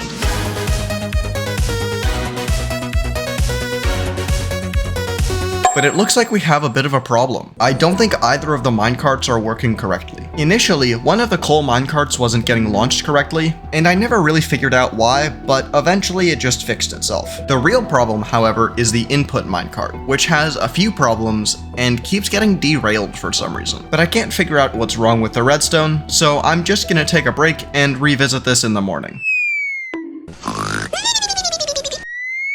It seems like the problem with the smelter input is that the minecarts aren't waiting to get completely filled before being powered and sent to distribute the blocks, meaning that they're only getting filled up enough to populate like half of the furnaces, which is destroying the output rate of the farm. I have no clue how to fix this, so for now, let's just keep using the super smelter that's in my spawn chunks, and maybe later we can figure out how to fix the new one. Our next step is to collect a few thousand purple and magenta dye. I think the best way to do this is probably through a flower farm, so I decided to hop into a creative world to figure out how they worked and made a frustrating discovery. It turns out that these flower farms generate flowers based on their location within a flower meadow, but it isn't as simple as just building the farm above a field of a particular type or set of flowers. In my testing, I coincidentally found a location for the flower farm to output blue dye, which is half of what we need for our purple dye. I have no clue how to figure out what location is correct to get the other types of dye that we need, but I think I have another solution. 2-block tall flower blocks can be duplicated by right-clicking on them with bone meal. So what we can do is find a rose bush and a lilac bush, then I can use my auto clicker to spam bone meal and duplicate the flowers a few hundred times. But now we need to craft all these flowers into dye, and I don't want to spend 20 minutes doing it manually. So my solution was to build this big contraption to use auto crafters to do the work for us. It has a few double chests that store flowers, that feeds into an auto crafter with an observer clock next to it. And now we just need to wait patiently while all the flowers are processed. And after combining all the red and blue dye to get the purple dye, we had all the dyes we needed for the glass. Now we can move on to collecting the items we need for the rest of the project, starting with around 16,000 cobbled deep slate. I already have some, but we need to convert it into cobbled deep slate. To do so, we can use a useful combination of tools. The first is an auto clicker to make our player spam right click and place blocks, and the second is called click lock and allows us to lock our player into holding left click. And when we combine these, we get a setup where we constantly place and break blocks, allowing us to AFK while the player converts all the deep slate. But that was nowhere near enough cobbled deep slate, so we need to go mine quite a bit more.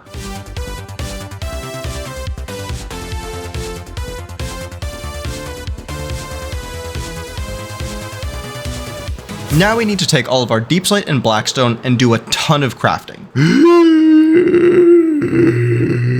6,134 deep slate tiles, 2,664 deep slate tile stairs, 2,599 polished deep slate slabs, 1,590 deep slate brick walls, 1,524 polished deep slate walls, 1,406 deep slate tile slabs, 450 polished deep slate, 258 polished deep slate stairs, 64 deep slate bricks, 10 deep slate brick slabs, 4,669 polished blackstone, 2,544 polished blackstone stairs, 752 polished blackstone blackstone walls, and 291 polished blackstone slabs. How the f did the zombie even get here? Be free! That's most of what we needed, but there's still a few more things we need to get. Starting with black concrete, which we can get the exact same way as the sand. But now we need to take all the powder and convert it into concrete.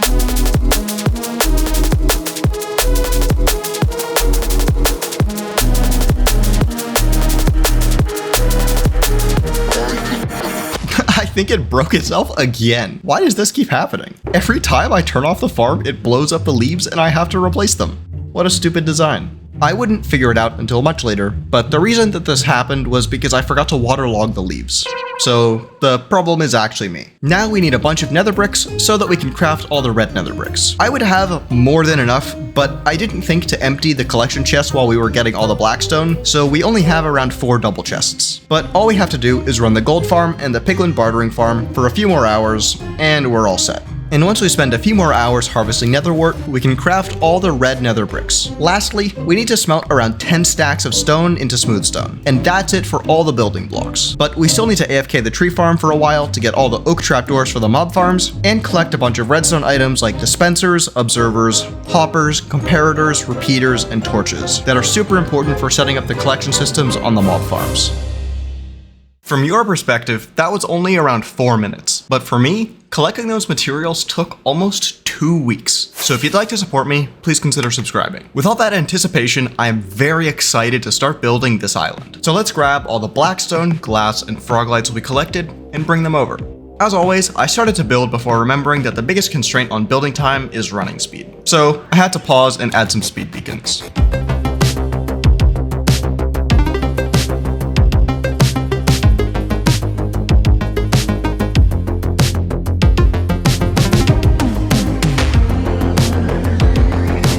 Now we're getting to the point where it's a mix of all these sections of stained glass and frog lights, and it's getting kind of hard to keep track of what I have and haven't built. So I think instead of trying to build everything up one layer at a time, I'm just going to build the outside, and then we're going to go back down and then build all of these little silos here where the frog lights and stained glass are.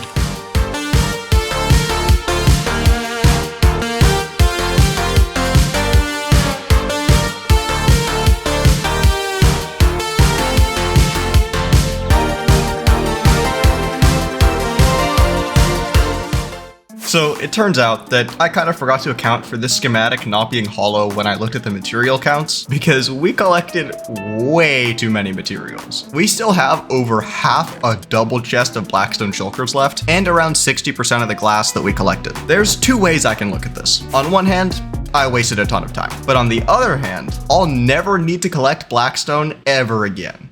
Before we go any further, let's discuss the conceptualization of this build. The idea is to have 3 mob farms hidden inside 3 giant prison towers, with the ability to AFK all 3 at the same time, and have all the items get collected and sorted in a single place underneath. But now that we have the island built, I'm starting to realize that we might need to spawn-proof the whole surface. But I really hope not. I also just remembered that I forgot to add villager farms to the farming and volcano islands. So at some point, we need to go back and add those villager farms to make the islands feel a lot more alive. But regardless, let's start by building the exteriors of the towers. I thought that after building the foundation, the hard part was out of the way. But oh boy was I wrong. Inventory management while building these towers might have been the most annoying part of this entire video, which is saying a lot because I've been working on this for like 6 months. These days, there's so many variants of deep slate, blackstone, and stone, and the player inventory has stayed the same size as when there was like 10% of the number of blocks in the game. But we can't really complain because the added detail of all these new blocks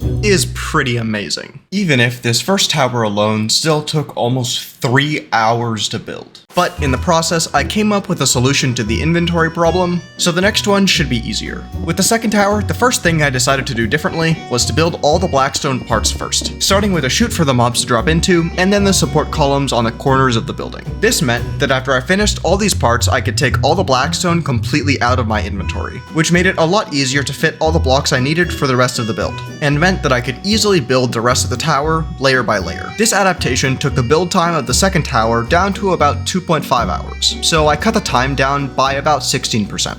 Not bad. Now, we just need to build the third tower.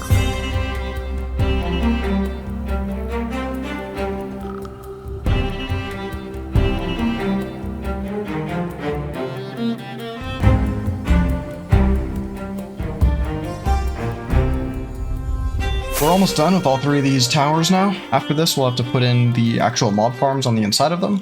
But my arms are really hurting. So let's get this done.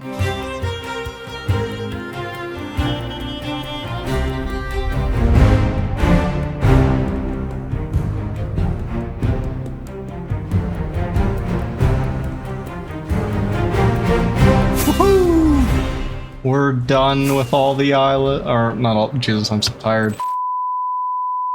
We're finally done with all the towers. As you can see, they don't have anything inside of them, but obviously we're going to be adding some mob farms inside these. But something I've realized is that this whole surface of the island is going to need to be spawn proofed. So that means that we're going to be placing thousands of slabs so that I can AFK low enough for the item system that we're going to build down here to actually work while all the farms are going. My pain is just making the video better, you know?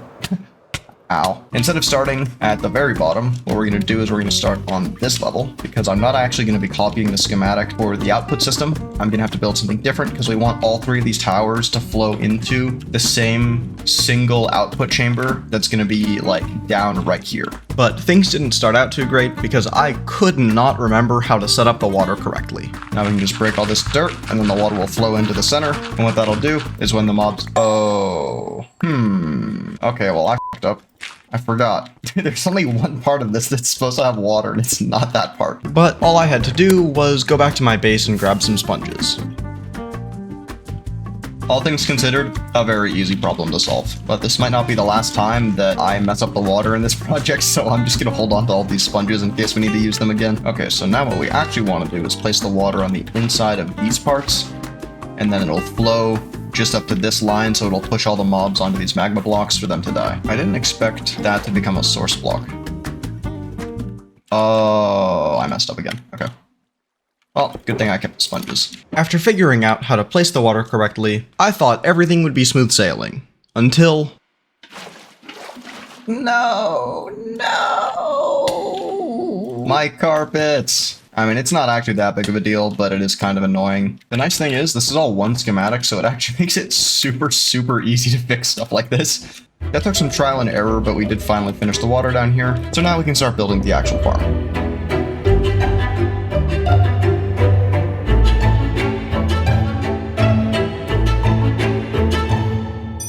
After building all the platforms for the farm, the next step was to cover the top to ensure complete darkness inside. Then all that was left to do was to go back down to add the water to all the dispensers. And now we basically need to do the exact same thing 2 more times.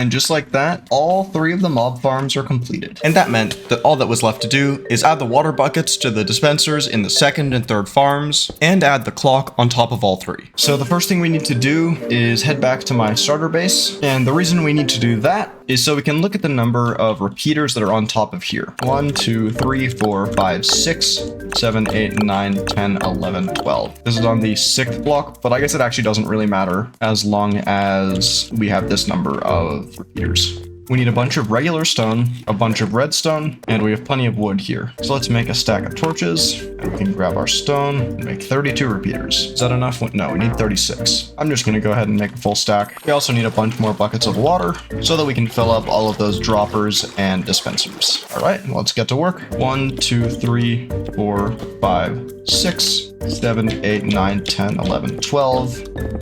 Then we increase the ticks of all these to make them delay more. So we want to place this, let it generate a pulse, and then we connect the circuit. So now it's just going to go all the way around, and it will trigger this dropper whenever it gets on top of it. And due to the observer dispenser setup, that will dispense water and push all the mobs down. And then all the mobs will end up here, and they'll die.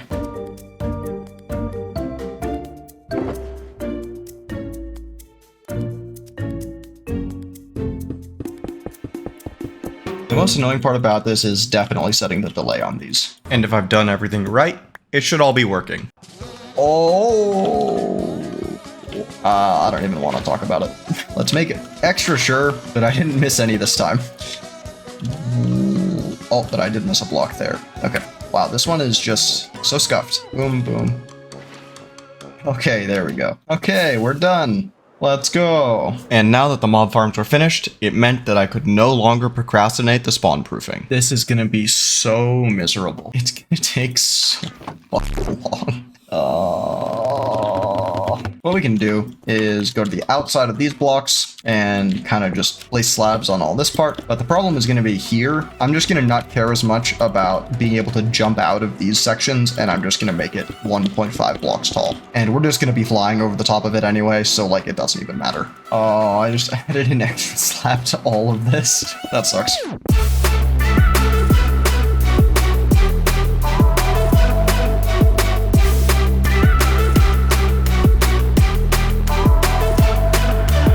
Oh, look, a wandering trader. Do you have anything useful for us today, sir? No. Goodbye, llamas. I don't even want your hide, you disgusting creatures.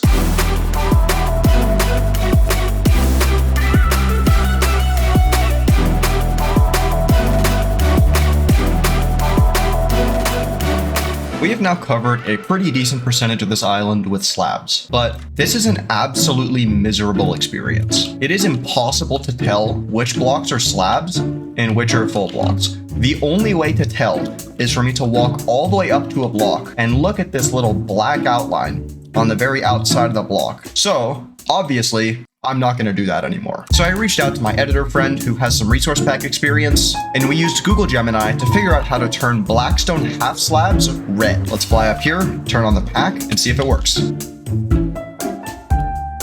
Okay. Now I can actually see what I've done and what I haven't.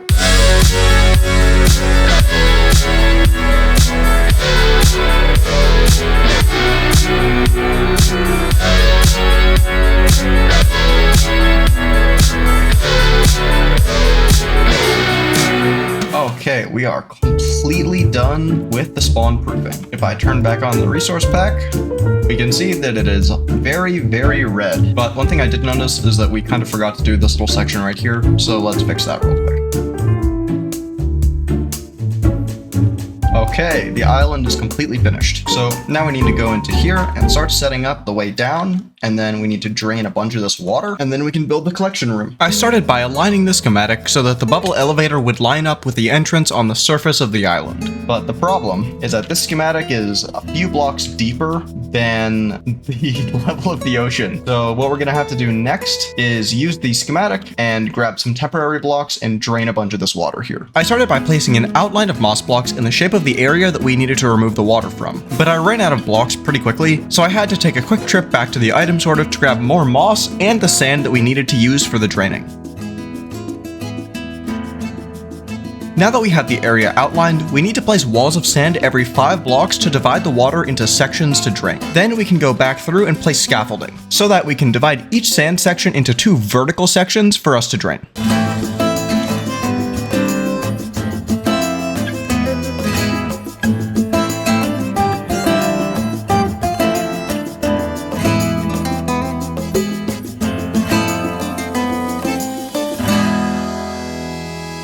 Wow, that's a lot of creepers.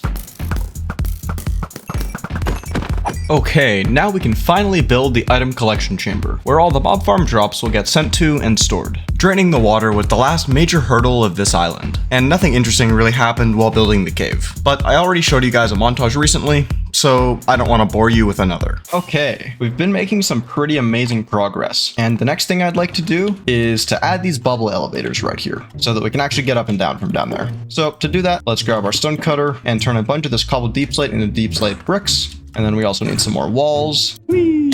So let's just build a nice little tube up here. Then we should do the same thing here on the other side. And now what we need to do is empty our inventory so that we can fill our inventory with water buckets. Then we can use these to build the bubble elevator. There we go. Now we've got a way to go up and go back down. Now that we've got that sorted, I want to switch our focus to setting up the inside of this room. We're going to have a bunch of chests right here, and I'd also like to add a little path going over to these chests so that we kind of have a way to walk through this room without having to jump up over all the stained glass and all these like kind of jagged edges here.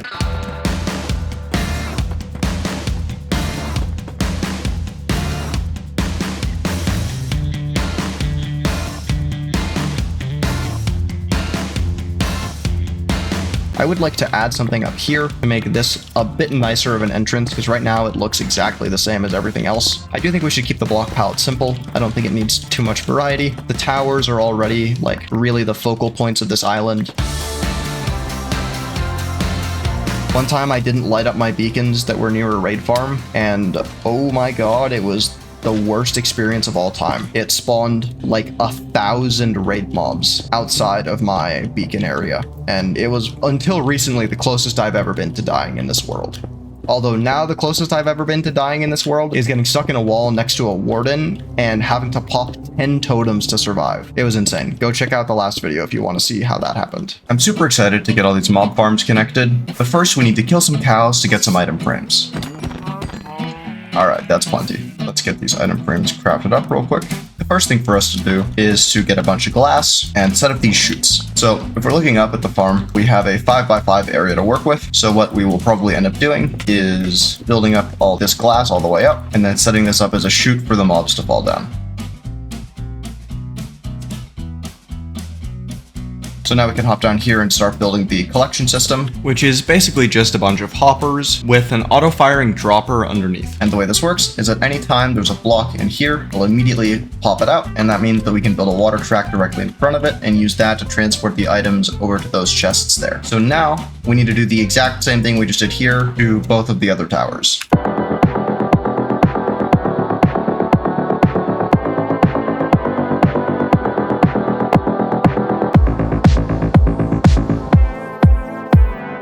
What I'd like to do next is to come over here and set up the item sorters. Honestly, I think this is the most fun part. Building the chutes is kind of tedious, but this part does get to just be fun redstone stuff.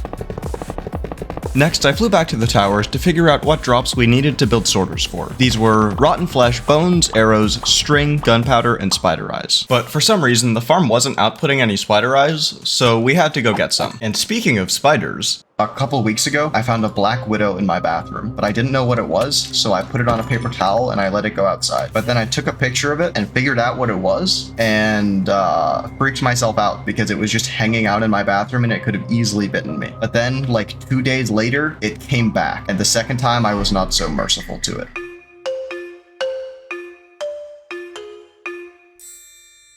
And after programming the sorters, the final step was to set up the water streams, which are by far the most important part of this entire system. So we place the water, that'll bring the blocks all the way to here. So then on this block, we replace it with packed. Okay, I didn't press jump. I don't know why it jumped. What the heck? Do I have auto jump turned on? I'm holding shift on the edge and it's just making me jump off. Then we place that there, and the smooth stone slab on top so that the items go right over it. Now we get another thing of water, and place it there.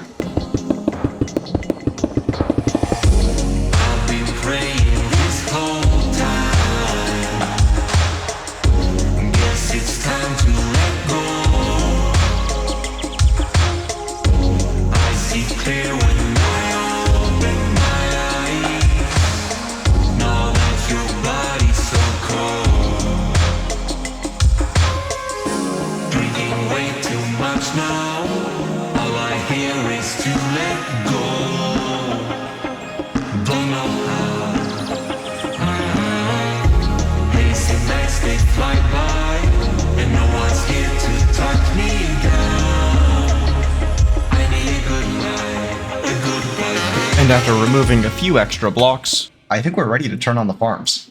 This was a pretty easy process, but it was a bit scary to get close to the mobs in the farms. But the third one didn't exactly go to plan.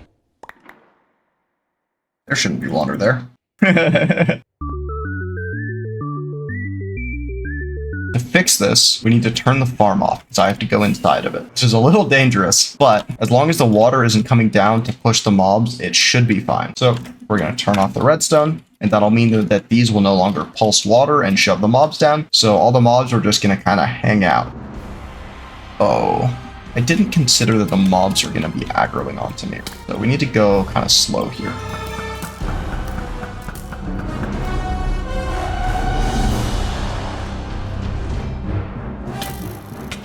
This is actually scaring me a little bit. I'm pretty scared of getting dropped on by a creeper.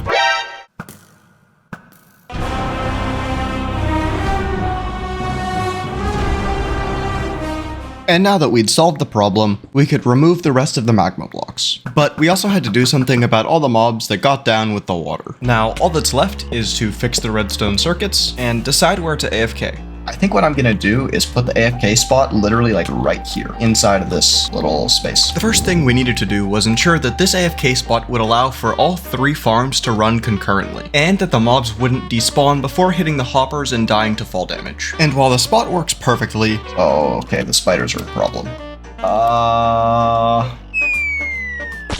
Oh, okay, they die eventually. They're not a problem. Okay, it's a little bit of a problem. Not only were some spiders surviving, but armored zombies and skeletons could sometimes survive the fall. And since armored mobs never despawn, they kinda just stayed there. In the moment, I wasn't sure how to solve this problem, but eventually I realized I could just add campfires on top of the hoppers. And now we can finally start adding the actual AFK chamber. But the spatial constraint made it super difficult to build.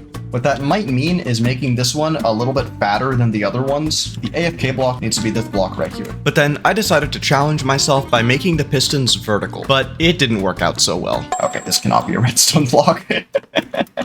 I think what we can do is this to move our signal. Hopefully if we feed a pulse into this bottom block. Perfect. So that means that we can transport the signal up to this piston using that vertical redstone. Alright, that's not what I was hoping would happen. So for this to work, the button needs to be attached to one of the blocks that is powered. What if we do something like this? Honestly, it's so hard to talk as I'm doing this. This is requiring like all my focus just to figure out how to make this fucking thing work. This needs to be the block that we input our signal to. That's some progress. So what if we do that? Okay, you know what? I'm giving up on using this. I don't understand it well enough. We're just gonna have it open to the side. Okay, I think we're cooking here. We just need to get the number of torches right. So then we do that, and then let's just test this. Perfect. Okay, we just need to connect the buttons to this redstone line right here. Wait, can we do the same thing? Okay, we are no longer initiating a state change. I guess we can just do this the simple way. Right? Okay, we have a functional door. Now we just gotta make it look nice.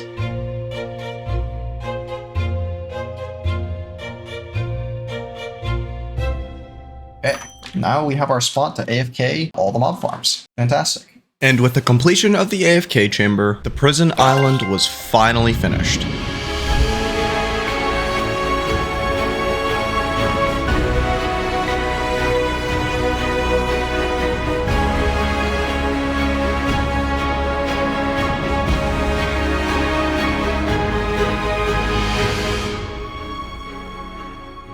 Before we move on to the 4th island, there's a few loose ends for us to tie up. The most important one being adding villagers to the first 2 islands. Many of the villagers on the volcano island may die, but that is a sacrifice that I am willing to make. But first, we need to add a redstone door to the smelter room. I do not know how to build a 3-block wide piston door, so I'm not going to do that. We want our circuit to always be powered, so the default state of the door is closed. Then we use the buttons to input a pulse to depower the pistons and temporarily open the door so that we can walk through. So the first thing we need to do is connect our redstone line to both sets of pistons. Then we can add 2 repeaters to ensure the signal reaches, and add a NOT gate to turn the default state of the circuit into power. Then we just need to connect the buttons to the other side of the NOT gate to allow them to invert the signal and open the doors. I also decided to add a repeater to the exterior button to make it a little bit easier to walk through the door. And then we just needed to make everything look nice. But now we have to deal with a much shitter task. I've been procrastinating bringing villagers over to this part of my world for about a year now, but it looks like today's the day. But when I went to my starter base to get the villagers, something was wrong. Where are my doors? First, we need to extend the rail track to send the villagers into the nether. And now that we have all these guys here, it was time for the long, arduous task of building a rail for like 2,000 blocks.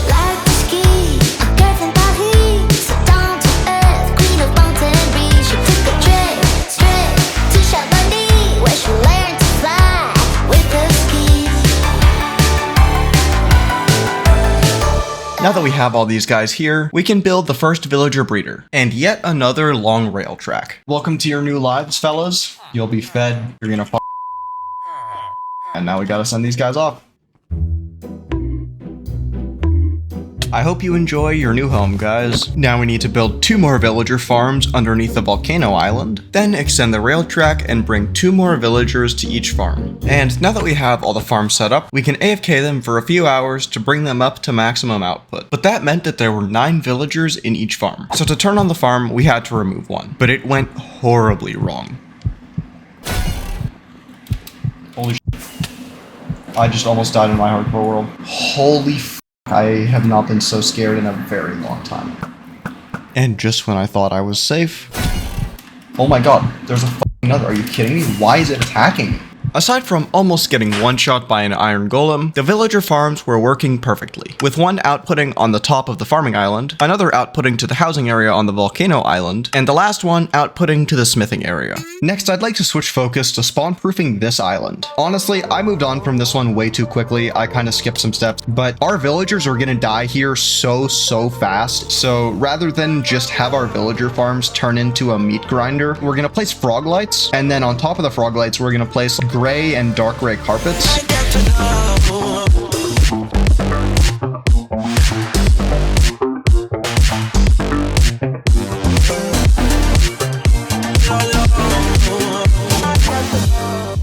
And now that we've finished tying up all those loose ends, it's finally time to move on to the final island. I am so excited about this one. I already had all the stone, quartz, andesite, and grass, but we need 3,500 gray wool, so I'm gonna dye all the sheep gray. Then build an AFK chamber underneath the farming island that we can access from this button here so that we can safely AFK.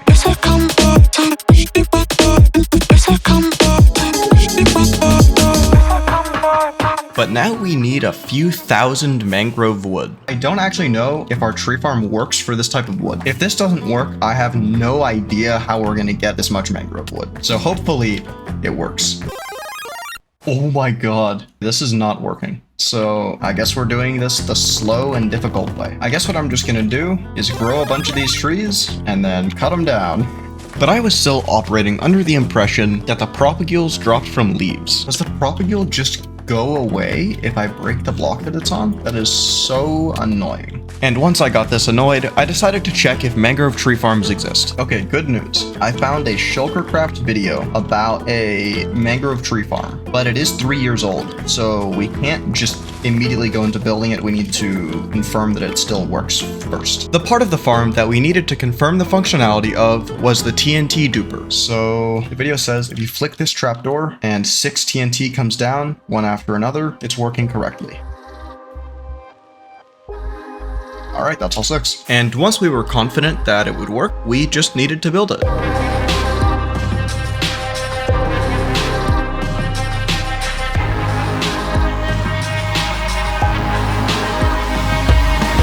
But when I finished the farm, I was horrified to remember that the real problem was the propagules. But another Shulkercraft video revealed that propagules are actually incredibly easy to farm.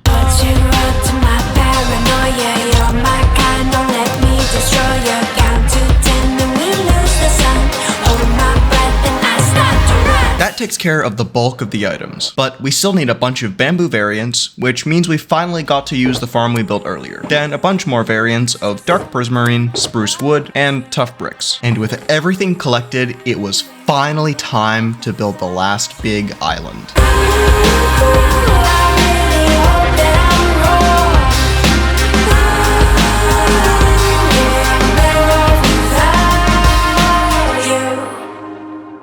The last thing to do for the foundation was to add all the roads, but I had to take a break afterward because I was feeling a bit sick. Adding those roads made a pretty big difference to how complete this build feels, and fortunately I'm not feeling sick anymore, even though I still probably sound a tiny bit nasally. So let's get started by filling in all the houses in the lower section of the island. Alright, that's looking pretty good so far. There's 4 different house designs in this lower section. The first are these small 1-story houses, which don't really have any interior, but they do have a small 2nd-story loft. Then we have these 2-story houses with a few things on the bottom floor, and the 2nd floor has an attempt to emulate the traditional Japanese Japanese-style thin walls using doors and trapdoors. We also have these bigger L houses with a couch, a table, and a small bedroom. And finally, these rectangle one-story houses with a special roof. Our goal with this design was to emulate the spikes on the helmet of a samurai, and I think we did a pretty good job. Now let's add a pond and some decorations here, because we want to make sure that the locals have a nice pond to relax at. Now let's add a fountain and a few benches to this middle section. This area originally had a few market stalls, but we moved that idea to the upper section. Let's also add a few lanterns in this little wall that I forgot to add to the pond. The final detail of this lower section is also my favorite. These traditional spirit gates, or torii, are found at the entrance of Shinto shrines. They mark a transition from the mundane world to the sacred world, and act as a boundary for divine spirits. So in this design, we swapped between regular and soul lanterns to symbolize the spiritual space between the gates. Now we can move on to the middle section, and add another one of these houses with the cool roof, as well as some more lanterns, and this staircase to get up to the top of the island. Now I'd like to add the water to this section.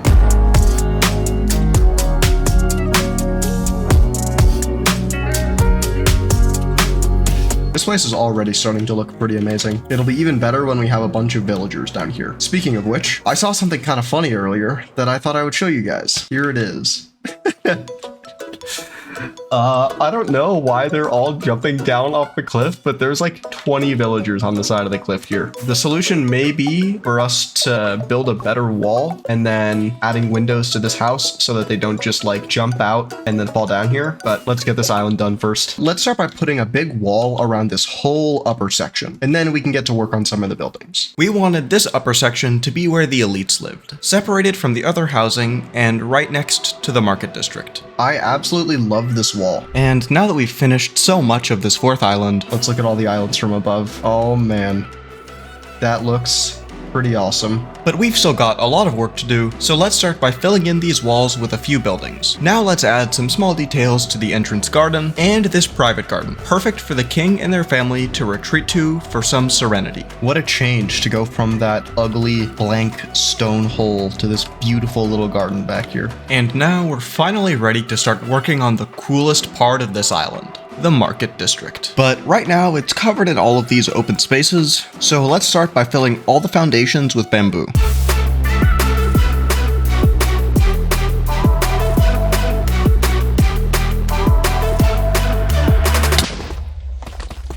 That was pretty close. Let's grab some torches and light everything up so that this build does not become my tomb. And once we were safe, we could add in the last two buildings. The final building is a copy of the one next to it in the walled area, and these two were by far the hardest to build. Each layer has a bunch of different materials, so many that it's not even possible to keep them all in my inventory at the same time. But how cool they look makes it all worth it, even if right now they're completely empty. Okay, now we can move on to finishing this alleyway, and this is where this build is really gonna come alive. And the best place to start was by connecting the buildings with the bridges. These bridges allow you to travel between all the buildings in the area without stepping outside. Hello, Mr. Zombie. Now let's add a bunch of small details, like banners, and then all these fences, gates, and banners over here, as well as this attempt to emulate Japanese characters, which are probably just gibberish, but hopefully they don't mean anything bad. Wow, that was close. The mob spawns on these roofs are getting kind of problematic, so I decided to cover them all with soul lanterns. Okay, I think that's pretty much it for all the exteriors of this area. Now we need to switch our attention to building some of the interiors of these houses. There's some parts that we've done kind of as we built them, like the beginnings of this little cat tree, but there's still a lot of work to do, so let's get to it. This room didn't have too much more to add, but this one was missing a ton of cat furniture. And then there were only two interiors left to add. The first was this restaurant down here, and the second was a big hotel located above the restaurant with a bunch of different rooms, all with their own decorations and layouts. And that meant that all that was left to do was to put the finishing touches on the entire island.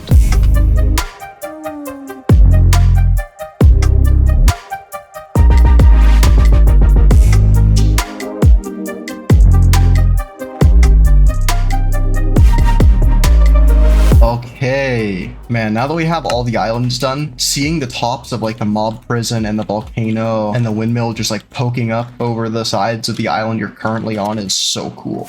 All right, now we just need to build all the farms. And that meant that it was finally time to remove the old concrete duper and replace it with the new one underneath the island. But this farm is so stupid. Why does it do this? Every freaking time it gets turned off, it deletes some of the leaves. Wait, are these leaves supposed to be waterlogged or something?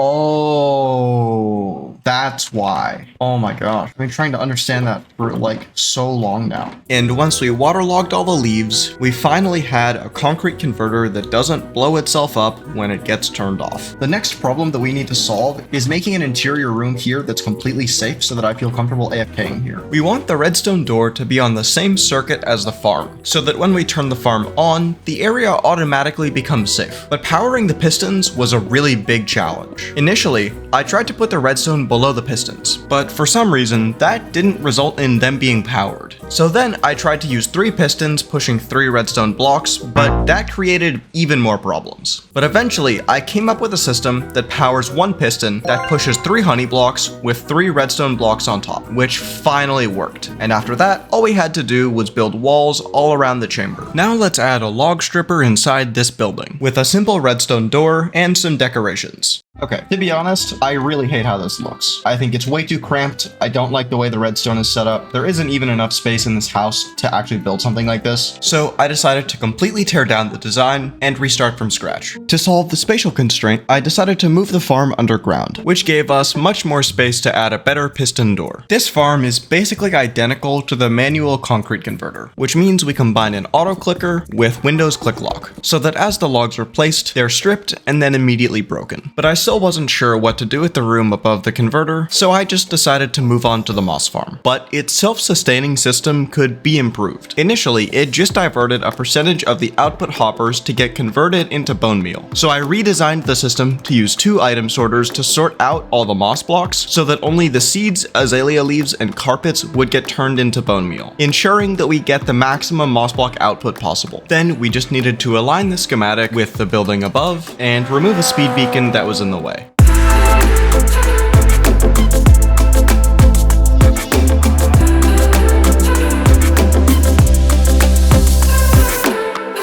Okay, the moss farm is completely done. And the final farm that we need to add to this island is a cobblestone farm. We already have a version of it, so I think pretty much all we need to build is the collection system. So I started by pasting in the shulker box loader, then connecting it to the farm output. There's only like one thing that we don't have, and that's slime. I'm sorry, little one. Your souls will live on within my machines. And speaking of machines, it's time to build the cobblestone farm.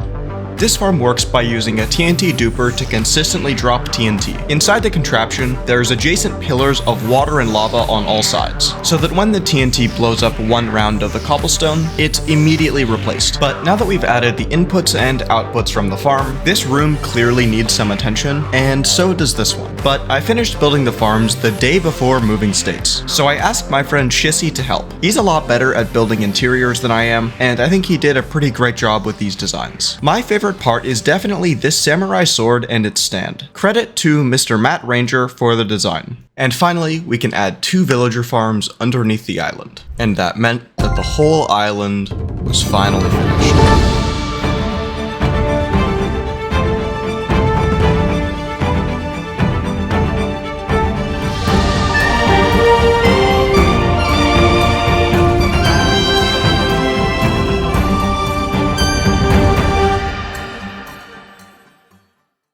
We've got one more island and one more farm left to build, which means it's time for one final material collection scene. This island has a ton of colorful spikes, which means that we need a lot of colorful blocks. Let's start by mining a bunch of gray terracotta so that we can smelt it into gray glazed terracotta. Okay, I just realized that this is like gray terracotta. I don't think gray terracotta generates naturally, and neither do the other colors we need, so I guess our only choice is to mine regular terracotta, then just craft all the variants we need using dyes. I'm fresh out of yellow dye, so let's go find a sunflower so we can use the same auto clicker bone meal trick that we used earlier. Okay, I just flew around for like 20 minutes and couldn't find any. I wonder if my sorter has some. Well, this is awkward, but at least we have all the dye we need now. Now we need a bunch of stained glass variants. Light blue, light gray, blue, white, green, lime, and red, as well as light gray, yellow, and cyan wool. That's most of what we needed, but there's still a few more things left. Diorite, verdant frog lights, prismarine lanterns, packed ice, smooth stone, a few colors of concrete, and finally, end rods. After recording this video, I learned that you can actually craft these, but I didn't know that at the time, so I got them the old-fashioned way. Alright, let's build the last island.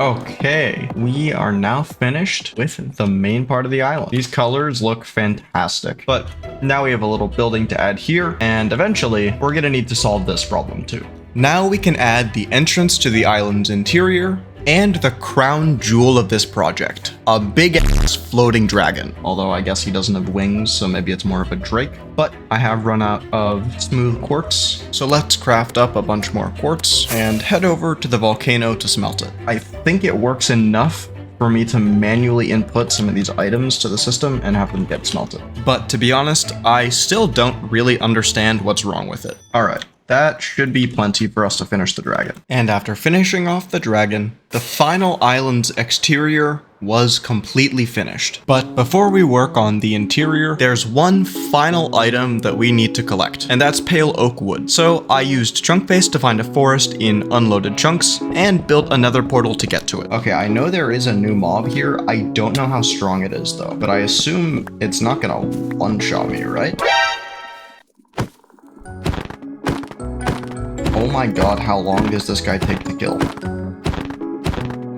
That's a little bit annoying. I think the mobs are immortal, but they don't seem to really bear much of a threat. Okay, we've got 18 saplings, and I think that should be plenty. So let's head back. First, we need to go down inside this island and light the whole thing up, because right now, this place is kind of a death trap. Oh my god, that hurts. So I very carefully went around the chamber, bowing all the mobs and lighting everything up. And once we were done, we could finally build the auto potion brewer and the cool little island interior. And with the completion of the auto potion brewer, the entire project is completed. Now I'll leave you all with one final montage of this incredible build.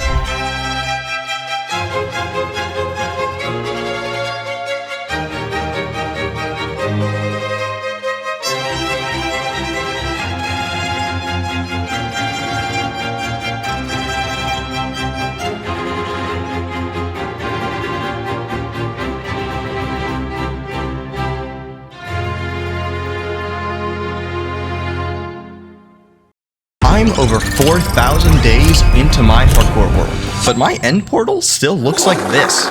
So I think it's finally time for an upgrade. But this project was way harder than I expected. Oh my god, this is taking forever. There's more water. Because of that, I've broken this project down into 3 phases, and phase 1 is to surgically remove the ocean. But first, we need to go get our tools, specifically a ton of sand, so that we can section off the area above the portal. But this guardian temple was giving me a lot of trouble while I was placing all the sand. So before we go forward, we must enter the temple and slay the deities hiding within. And now that their god is dead, let's raise the temple to the ground.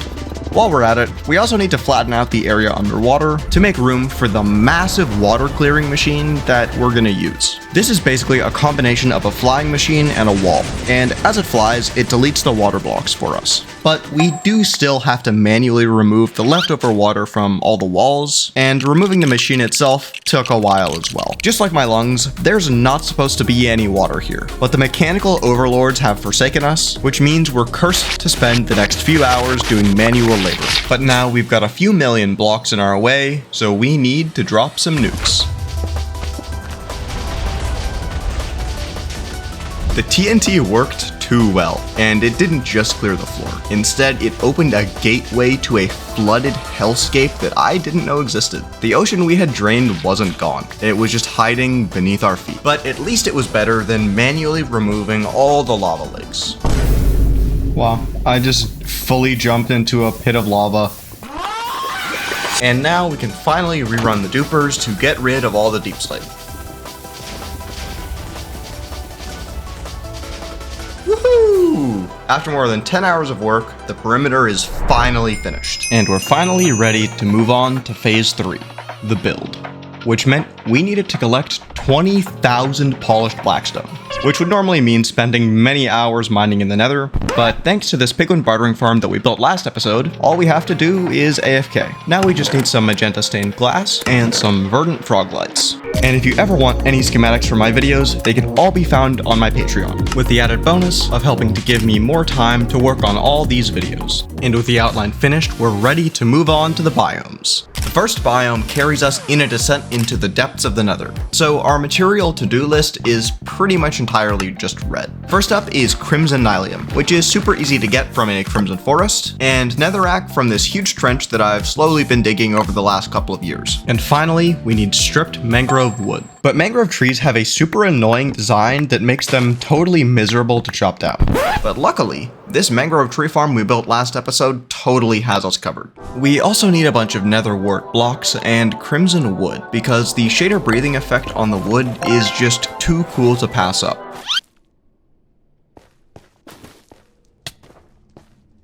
Why was that fall damage so delayed? Moving on from the fact that physics are broken, we're finally ready to build the foundation.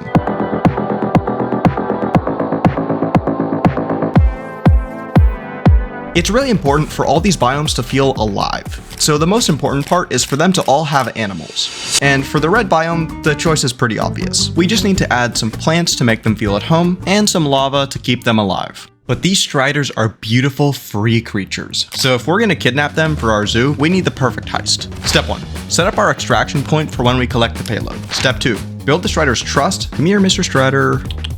Then convince them to follow us through the portal, right into the holding cell we've prepared on the other side. Quick and easy, nobody gets hurt. Step 3. Escort the payload over the nether roof and into the build. Smooth as butter. Well, except for traumatizing this strider by dangling him over certain death. Step 4. Protect the payload with a glass ceiling to protect them from their natural enemy, rain clouds.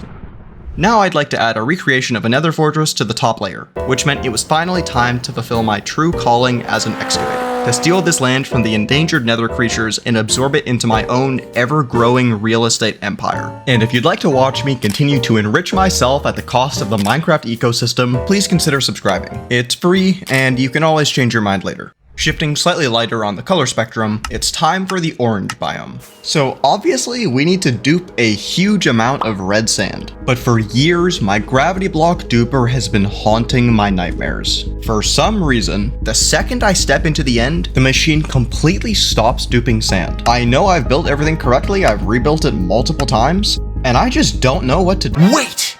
Is it because the chunks are getting unloaded? I'm gonna try installing some ender pearl stasis chambers to act as chunk loaders.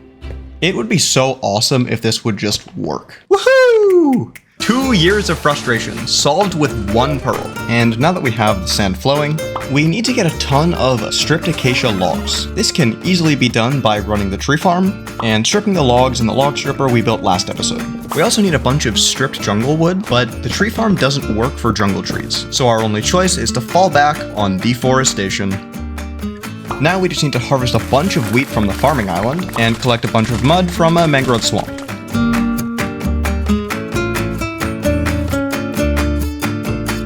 But now we need to bring this place to life, and every desert needs a pyramid.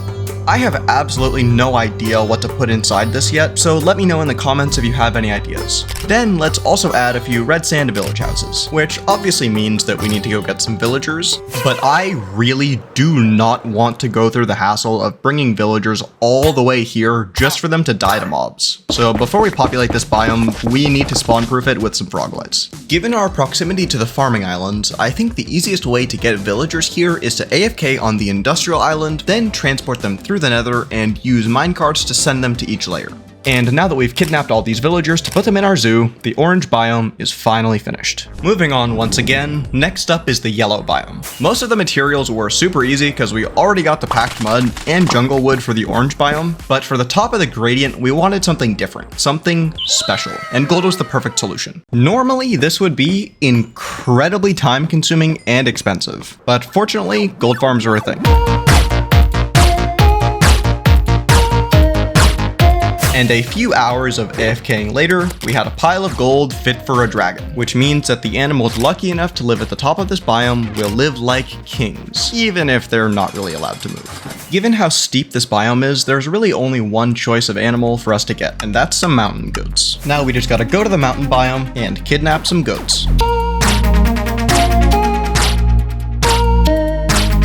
But getting the goats here was just the first part of the problem. So what I want to do is just place a fence on the surface like this and then attach them with a lead. But I'm pretty sure that if I do that, they're just gonna jump off and die. My proposed solution is when we add the goat, we'll put its lead there and then we'll put it on the platform. And hopefully that will make it where if it jumps off to the side too much, it'll just get pulled back. I was feeling pretty confident that this solution would work. And that meant we were ready to test it out on one of the goats. Off you go, Mr. Goat. Oh no! Ah yes, the worst case scenario. I will use all the moss blocks I have if it means saving you, my friend. Can I pull him up? Oh, he's swimming. Yes! And to my great relief, once we got the guy in place, it became clear that the solution worked perfectly. And that's pretty much it for the yellow biome. It's shiny, the goats are loud, and we're finally ready to move on to the green biome. I wanted this one to be a toxic, sickly marsh, with lots of green and some gray to make it feel a bit dead, with a stained glass fog effect, custom fungi, and an army of slimy residents. The new pale moss block has kind of the perfect texture for the toxic vibe we're going for, and I already had the rest of the blocks, except for needing to use the gravity block duper to get more lime concrete powder. But this foundation was a total nightmare to build. Not only does it take a while to place all the blocks for the stained glass fog effect, but using lime concrete also meant that I felt like I was playing Spleef while I was building, but it was so worth it. Now we gotta put the biology in the biome. At first, I tried to breed the frogs in this mangrove swamp that we created a few videos ago, but they weren't laying any frog spawn for some reason. So I decided to bring them to the cave that I used last time I had to breed frogs, and then decided to give them a little bit of privacy. And while they got busy, we needed to collect a few more items for the mushrooms. Lime wool, pale oak wood, calcite, prismarine and prismarine bricks, dark prismarine, and finally, verdant frog legs.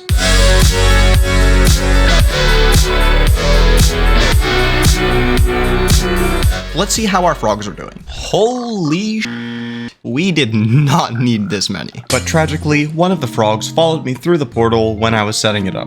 This frog will be here for all eternity, chained to this nether portal. Goodbye. Bringing the frogs over the nether roof was obviously pretty easy. And then I decided to start by building a small holding chamber for all the frogs. But getting them into the biome was a real challenge. I decided to try a new approach and built a bubble elevator in the middle of the build. It meant that all we had to do was create a platform in the elevator, then pull the frogs into it, and build a path to pull them to the biome. Which was super helpful for transporting the frogs, even though it kinda created some new problems. And that's pretty much it for this toxic swamp. But what isn't ugly is the light blue biome. This frozen wasteland comes packed with frigid expanse, freezing waters, and the only animal on the entire planet that sees humans as prey. But to really nail the tone of the biome, we need a bunch of light blue wool, snow blocks, and a few stacks of pale oak wood that also need to be stripped. Now for the main ingredient, packed ice, directly from the source. Call me global warming, because I'm about to destroy this glacier. But at least I won't raise the sea levels. But from the destruction of the polar bear's habitat, our vertical Arctic is born. Let's also add some prismarine spikes to give it a more jagged look. These were designed with inspiration from the mithril veins in the Skyblock Dwarven mines, where I once spent a month straight mining gemstones right after the glycite tunnels got released. I was pretty depressed at the time. It was not one of my finer moments. Now let's fill in some ponds on the layers, and finally, we can rescue some polar bears to put them in the biome. Polar bear, polar bear, polar bear, polar bear. Welcome to the pit, fellas. It's just like your old home, but it does have a much better view. And finally, we can tie it all together by lighting up the whole biome. As we move into the deepest of blues, the theme shifts from ice to the abyss, calling us on a pilgrimage to the deep dark to collect some sculk blocks, and a few stacks of blue concrete. All these farming islands we built last episode have been insanely useful for this project, and it's a pretty crazy coincidence that this end portal just happens to be so close to all the islands. The palette here is simple but heavy.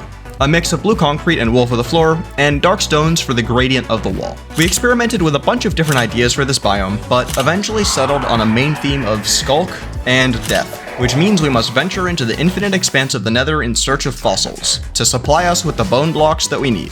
The white bone against the dark blue creates this kind of eerie skeletal contrast that makes this whole biome feel kind of haunted. I love it.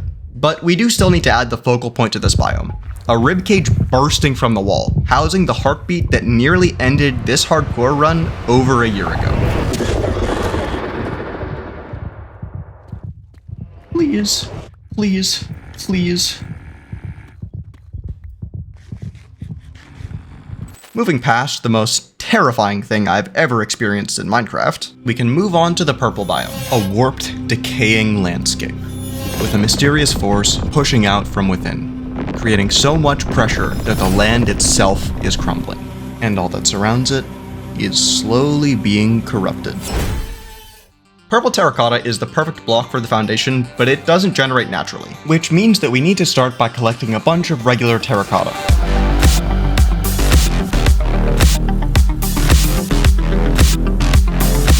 Then, using all the dyes we duped last episode, we can craft it into purple and magenta terracotta. But before the foundation can go down, the old scaffolding has to come up. The frog elevator served its purpose, but it's blocking the shots of the video, so it's gotta go. Which I definitely did not forget to record. The beauty of this foundation is really in its simplicity. Its base is entirely purple terracotta, but we decided to add magenta terracotta as a transition from the frog-like cracks, and it looks perfect.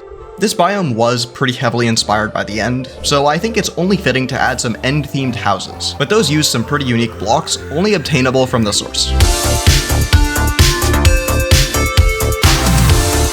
And from the ashes of the end city, our biome's houses are born. Originally, these were just gonna be big mushrooms, but because the green biome already has mushrooms, I wanted to change it up a bit. My solution was to keep the tops looking like mushrooms, but then add houses below the canopies. And the effect is perfect. When you look at them from the ground, you see the houses, and when you look at them from above, you see purple mushrooms. And that's 7 layers finished, bringing us to the finale, the pink biome. So let's grab some dirt, grass, stone, tuff, and packed mud. Now you're probably looking at this and thinking that this is the least pink biome of all time and this YouTuber must be schizophrenic. But fear not, dear viewer. This gradient is merely a canvas to splatter with pink paint. But I must have mixed up my paints because the first stroke of my brush was to add a few pools of water to the surface. And it looks really nice, but it's definitely not helping the biome be more pink. But fortunately, my second stroke was a lot more accurate, blossoming custom cherry trees from nothing, filled with the pinkest blocks we could find. Those trees helped a lot, but we still need to add a lot more paint.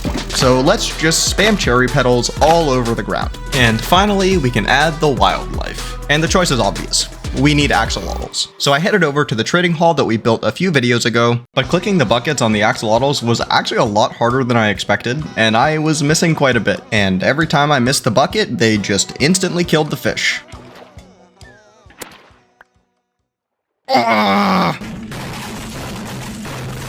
But eventually my hand stopped shaking from the stressful League game I had just been playing, and it was finally time to release our axolotl friends from their chains. I mean, buckets. And with the addition of the axolotls, the final biome was completed.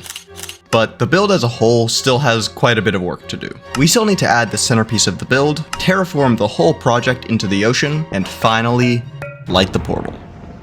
When my friend Shissy and I designed this project, we wanted to have a centerpiece that visually represented the end, and what could be better than the key that unlocks it? So we started with a PNG of the eye, then fed it into an image to block converter, and I think it's the absolute perfect capstone for this project. And now that the eye is done, we can finalize our nether portal placement as well, which meant that all that was between us and lighting the portal was to allow the ocean to reclaim the land, or at least what's left of it. I initially planned to build a full cobblestone layer, then place gravel on top of it, but then I realized that you couldn't even tell that it wasn't gravel when you were looking from above, so I decided to not double the amount of work that I had to do for basically no reason. And that brings us to the 3 final steps of this project. The first was to place a ring of gravel underneath the outside of the circle to make it feel attached to the ground. This is usually a step that I skip. Don't look at the farming islands. But this time it felt extra necessary and well worth the tedium. And the second was to remove all the walls of sand that we placed at the beginning. I was kind of dreading this step, but it ended up being nowhere near as bad as I expected, and only took around half an hour. Finally, we could add a huge moss carpet, and at last allow the ocean to reclaim what had been taken from it. And after a quick detour to recapture an escaped prisoner, it was finally time to finish the build by lighting the portal.